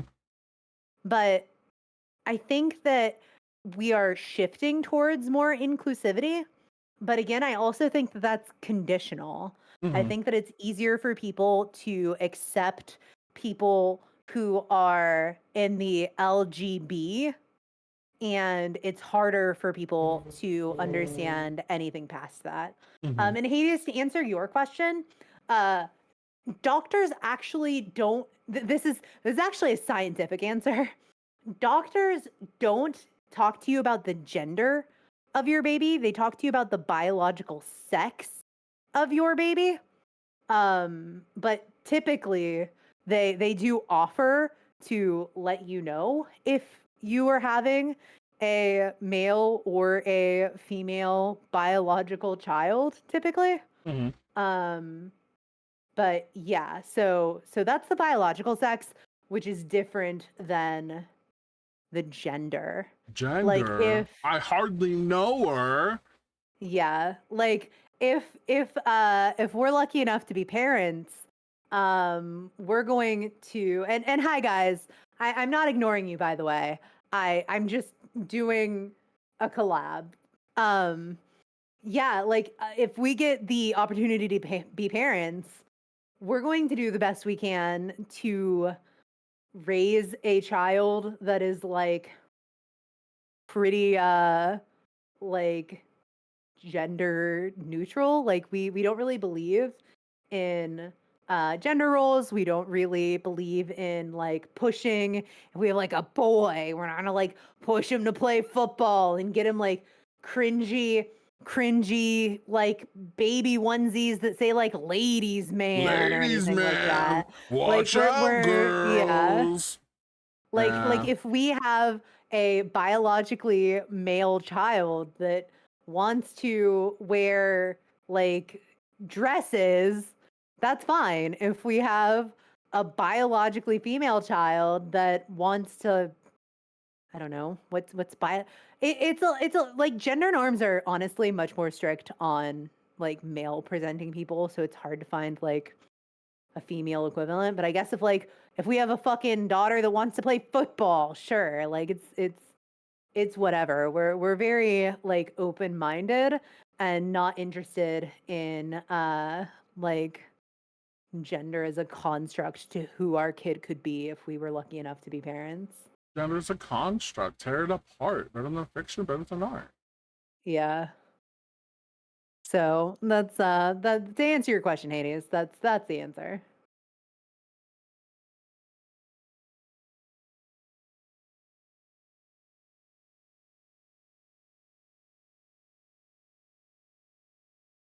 Did you have questions, Sleepy?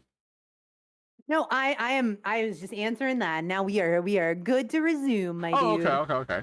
Yeah, we Oh, good to resume. I was just drinking water, so my mouth was weird. delicious. I Yeah. love water. That's a lie. I don't like the I've taste of it. I have almost completed my second water bottle during this stream. I am proud of you. Thank you. What are other ways you think celebrating Pride should be commemorated? Interesting. Um, I don't know because I think that while it's important to have things like Pride Month, I also just think that it's important to have pride in general, and just like the expression that it is not, again, like othering. So in all honesty, I would look forward to a time and place in the world where we don't have to do so much celebrating or so much uh like peacocking or any of this, because everything has been normalized. Like there's, like I specified earlier, like the end of heteronormativity, I think, is the ultimate goal of pride. Just the understanding that people are people Mm-hmm. and can be whoever they want and can be accepted for it. So I like celebrating's great. Parades are great. Dancing's great. Concerts are great. Getting drunk at Pride is great. Like all of that's fantastic. But what would be more fantastic is not needing that, because every day is like a normal, like for example, again, like straight people don't feel the need to celebrate being straight because they get to celebrate being straight every day. I would love to get to celebrate being gay every day. Period. Although there are some people Yeah. who, where's my straight pride, brother? Oh yeah, that's Where's so my straight stupid. flag? Literally so dumb. It's so dumb. We now have a little bit of a role reversal before the last couple of questions that I have to ask. Oh, what is role reversal?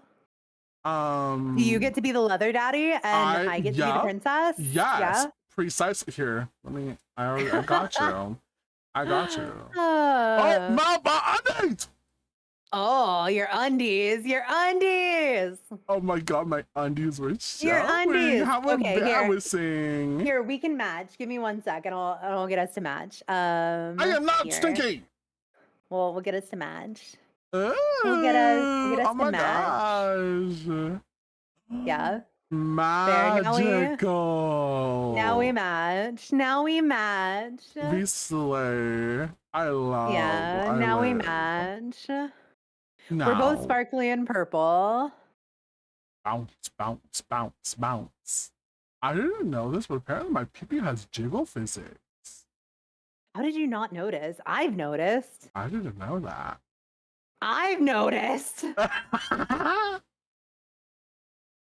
But role reversal means you and chat, if you have any questions, you can ask me anything if you're wondering anything, how you want to ask me, if you want to ask me any of the questions I've asked you.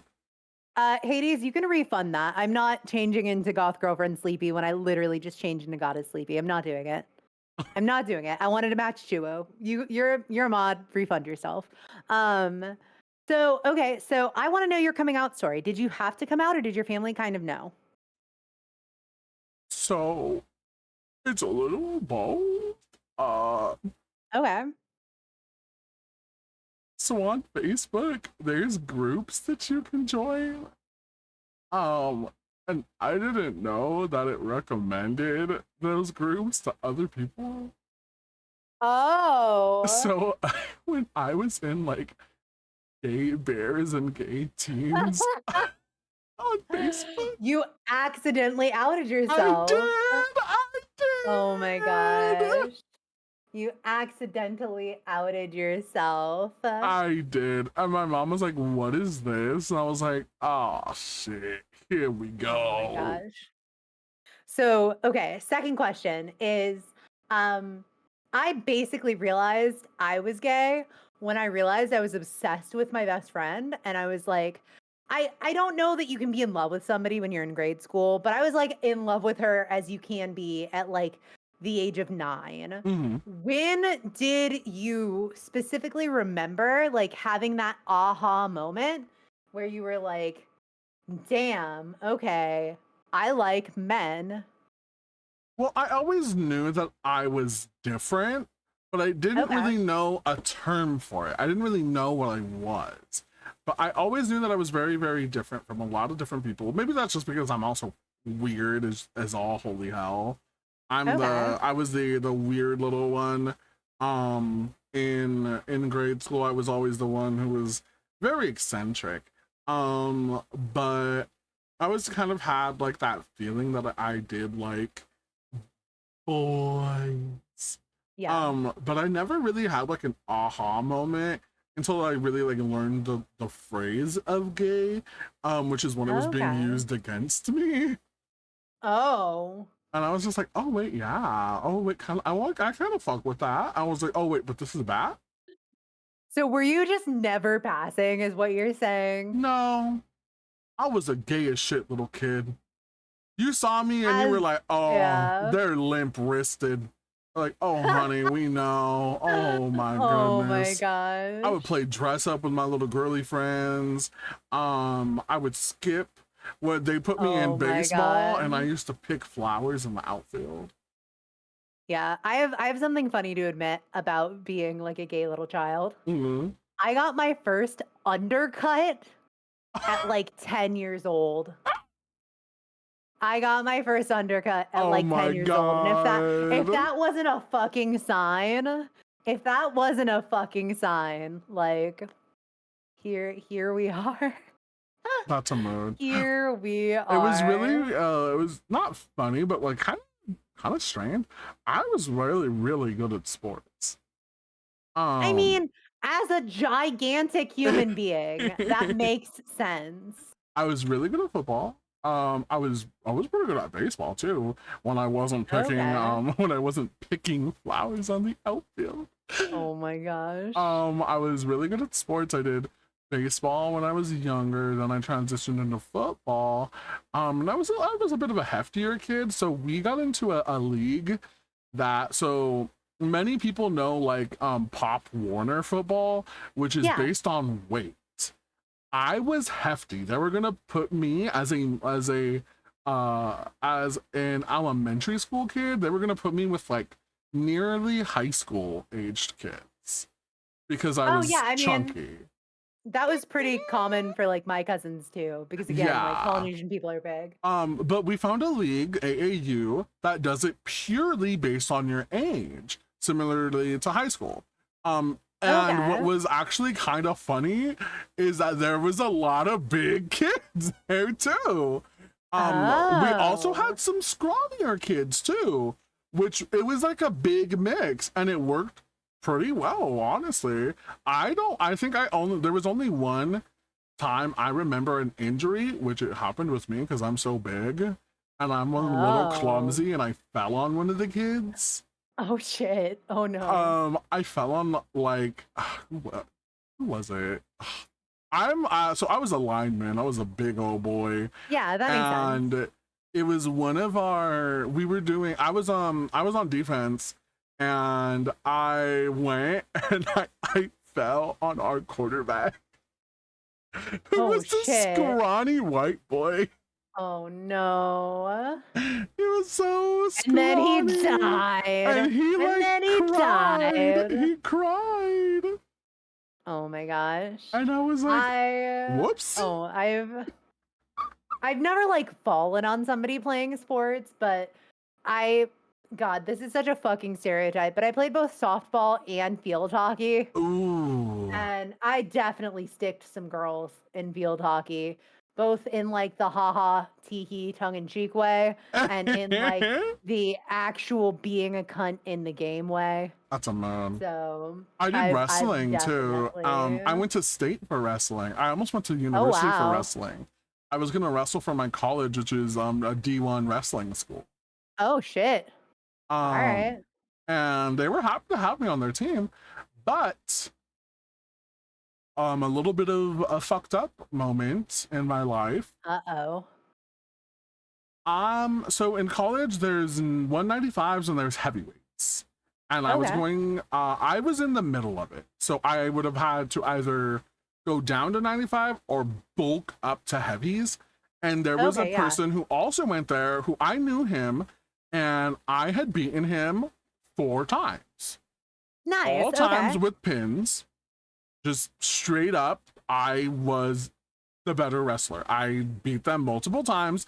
We had practiced together and we had done tournaments together in which I would win. And they chose him over me because Oh. their worldviews aligned more. This was recently though. You're young. Yeah. This was in What the 2018. That's wild. That's And wild. I just decided already that kind of sucked the fun Yeah. out of my experience here. So I am just gonna go ahead and I just stopped wrestling. I started That coaching. sucks though. I really wish I would have stuck with it. I Yeah. really enjoyed the sport. I started coaching more, but that and a couple other things sent me into a very, very deep, dark place. Yeah. I mean, where understandable. I gained, you know how they say the freshman 15? Yeah. I gained 150 pounds. Holy cow. I was 190 end of high That's school. really skinny for your height though. Oh yeah, 190? Yeah. I was 190 end of year in high school. There was a point where I was at nearly He was 170, massive. He was and massive, by the way, which I is looked so why. scrawny. I looked like Yeah. sickly because I was like Yeah. so down weight because of it. But I was like 190, 200s. Yeah, okay. That's about what I'm at now. For reference. I am only down. And yeah, Hades. I'm only down about like 20 pounds from that though. So I'm 330 now, but I was at my max like 350.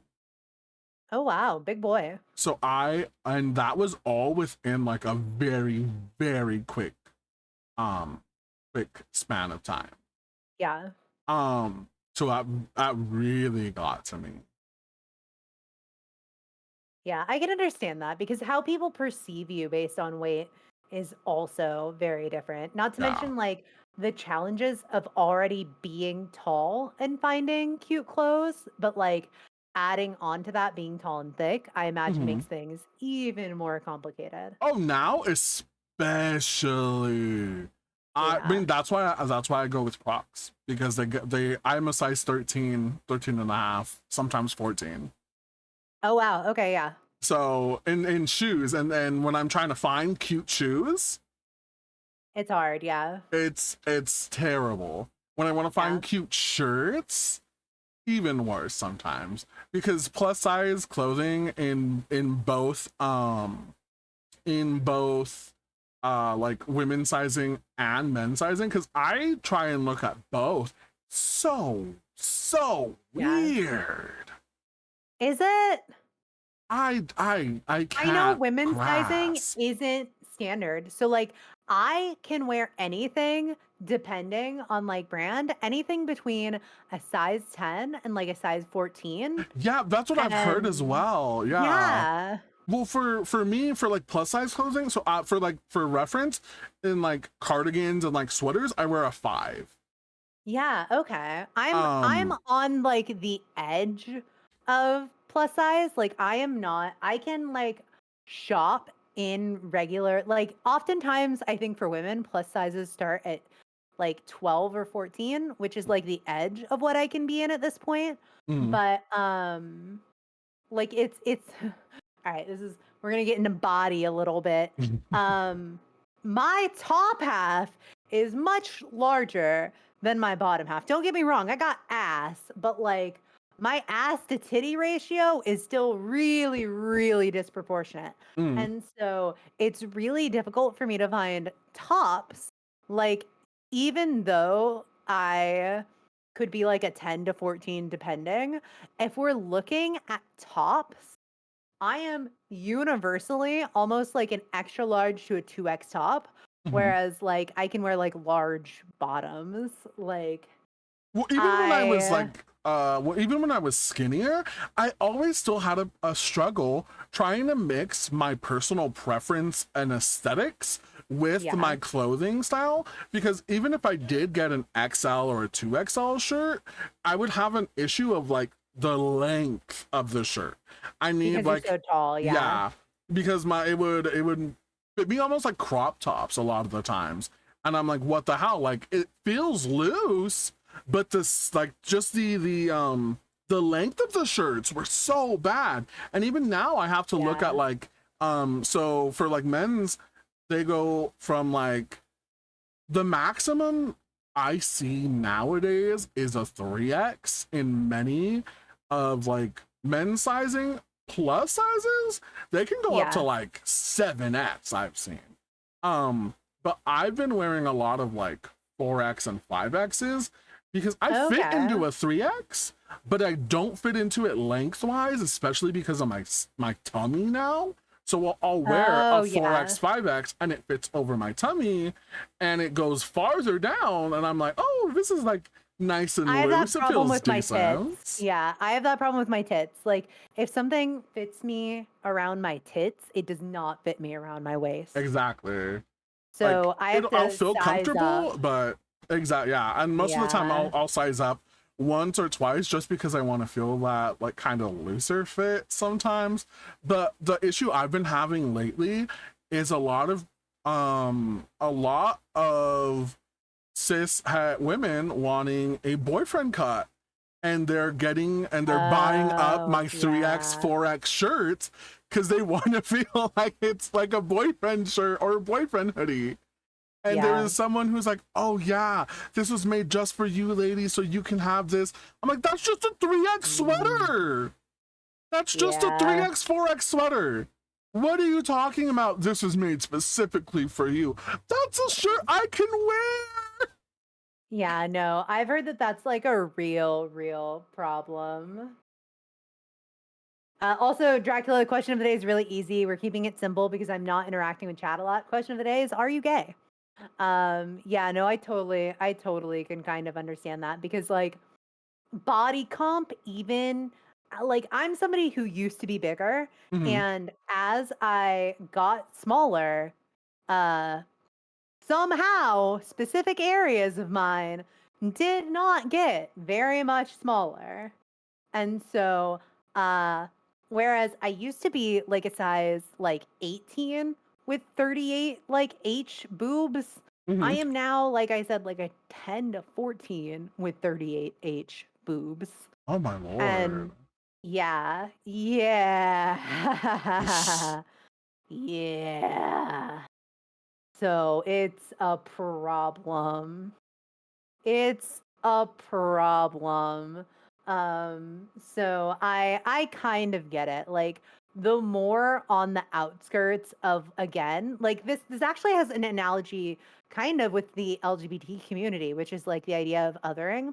With Mhm. body composition, if your body falls outside of what is considered to be the norm for any reason, whether you're tall, you're big, you're disproportionate, it becomes harder to find like a huge selection of clothes. You can still Yeah. find clothes, but the selection is not the same. Yeah. It's also why it's also part of the reason why I dress like how I do. I have to proportionize a lot of the stuff that I wear so that it doesn't look disproportionate when I'm wearing Yeah. pants that are should like high water, like up to my belly. So then the shirts that I wear that are a little smaller can Yeah. look like decent size. Because I'll send, so like this is what I looked like in like my skinniest, which I look back and I'm like, I don't even know who the hell that is, Fair because enough. I look so incredibly different Yeah. from just like what I would wear normally. Okay. Yeah, I get that. So like And Raven, I modern. understand that, but with skirts. Holy shit. You look like a twink, Chuwu.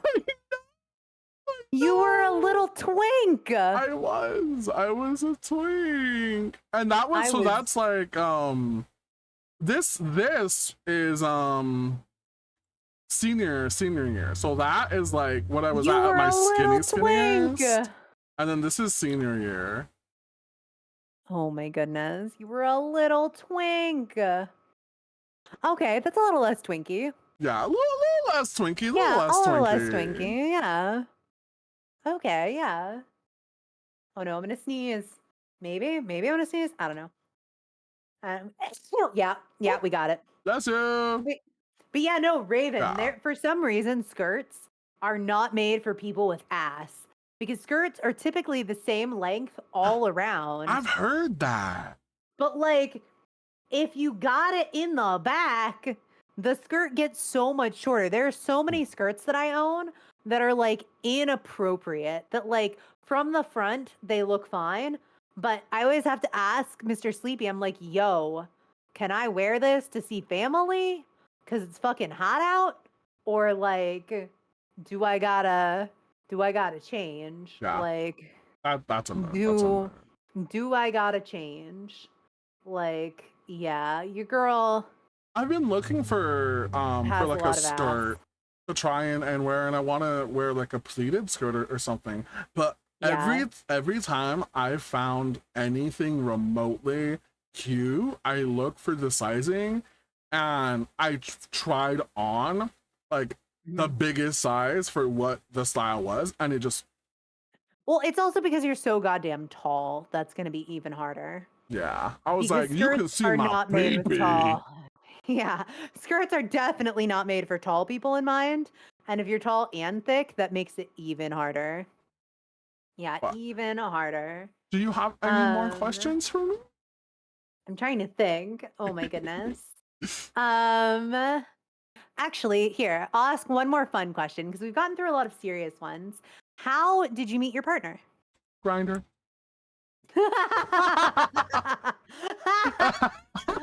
and now you're engaged. I mean, fucking props to you. Thank you. Props. Yeah, That is not usually a grinder story. It's not. You know what's really funny? Not is usually a that grinder love story. a lot of people think that Grinder is supposed to be like the gay Tinder, but Tinder is actually like the place you go when you're gay for a serious relationship.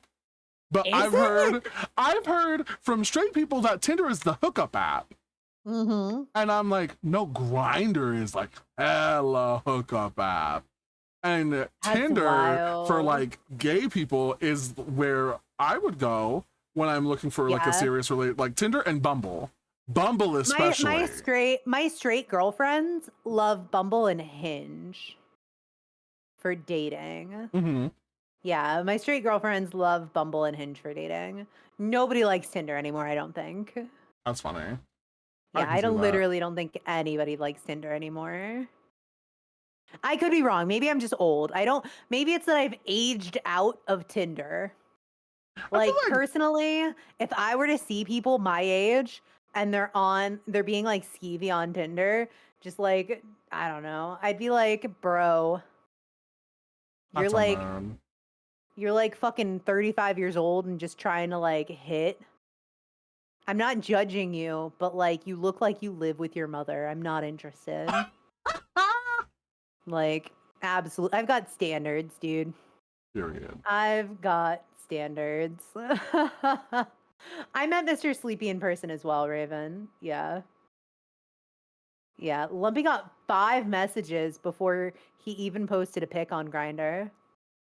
Yeah. That's wild. Yeah. Were they all dicks? Were they all dicks, Lumpy? That's my question. Were all of the messages dicks?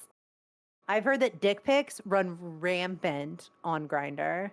They're like, getting a dick pic on Grinder is like getting first place when there's no one in the competition. I actually have a really important question because I've always wanted to know this. You don't have to answer necessarily for yourself. Okay. But do people like dick pics? Like, I have never once in my life received a dick pic and then been like, ah, yes, thank you for sharing your ugly wiener with me.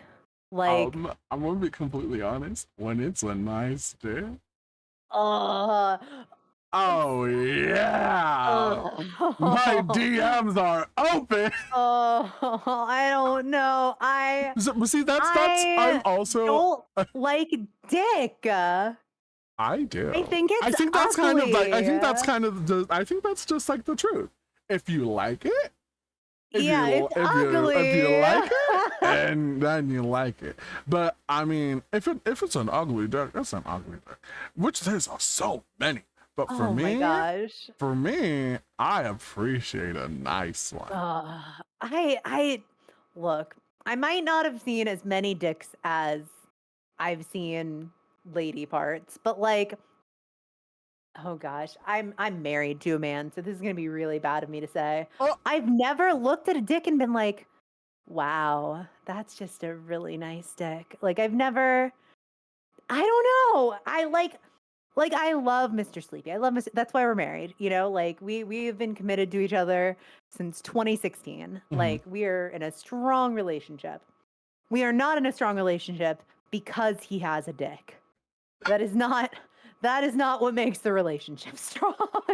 That's Like rude. I I don't know. Yeah, I think that I'm just kind of like disinterested in dick. I don't get it. They look like weird slugs. Slugs. Yeah, I don't know, man. They look like weird slugs. That's okay. That is a Yeah. okay. You know, we do not all need to have the same love for pee. That is all Yeah. good. Leave the peepees to me. Think of it DMs like open. DMs open. dildos. There's nice ones and ugly ones. Honestly, Lumpy, Yeah. I'm somebody who likes novelty dildos because I think they're funny. I'm somebody I who like like the monster one. I think they look so cool. Right? Same. I want to use them in D&D, but I feel bad because I'm just like I'm plop. yeah. I'm somebody so like I mean, we might as well talk about sex. Fuck it. I don't like to use dildos on myself.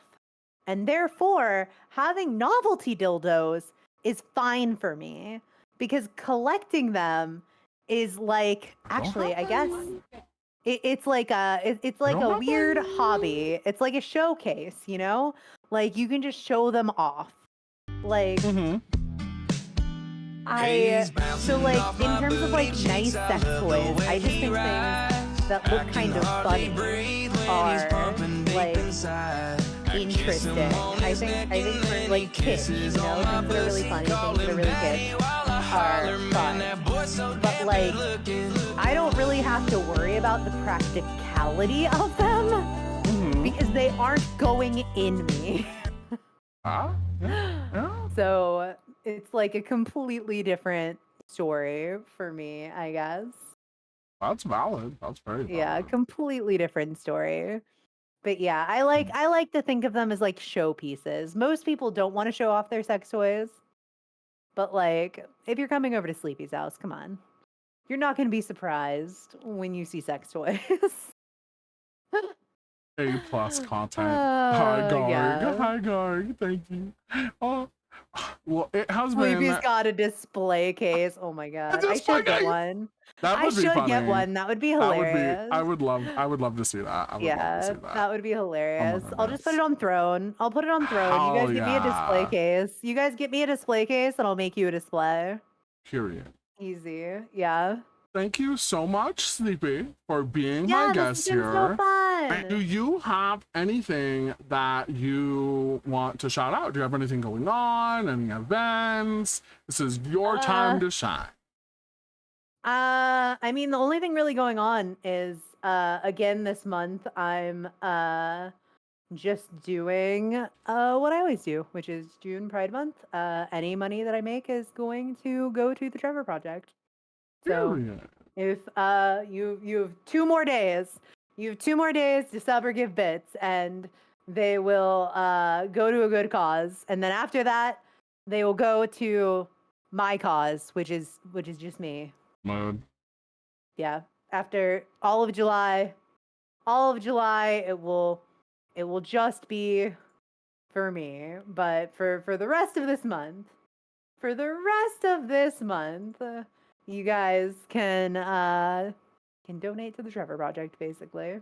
Heck yeah. Yeah. And then before we end, what would you like to remind my community about you?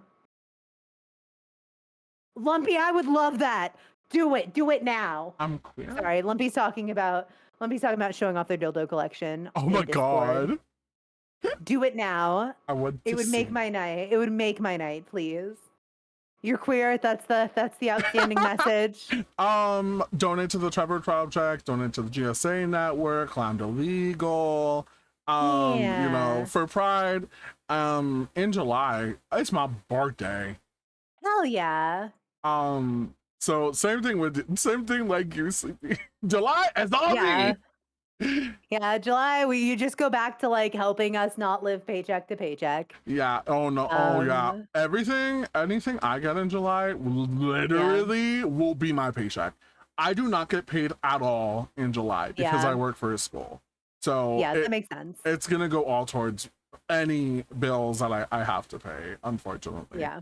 That's just kind of how all of things happen for me now, since I can't work right now. I'm just like, please.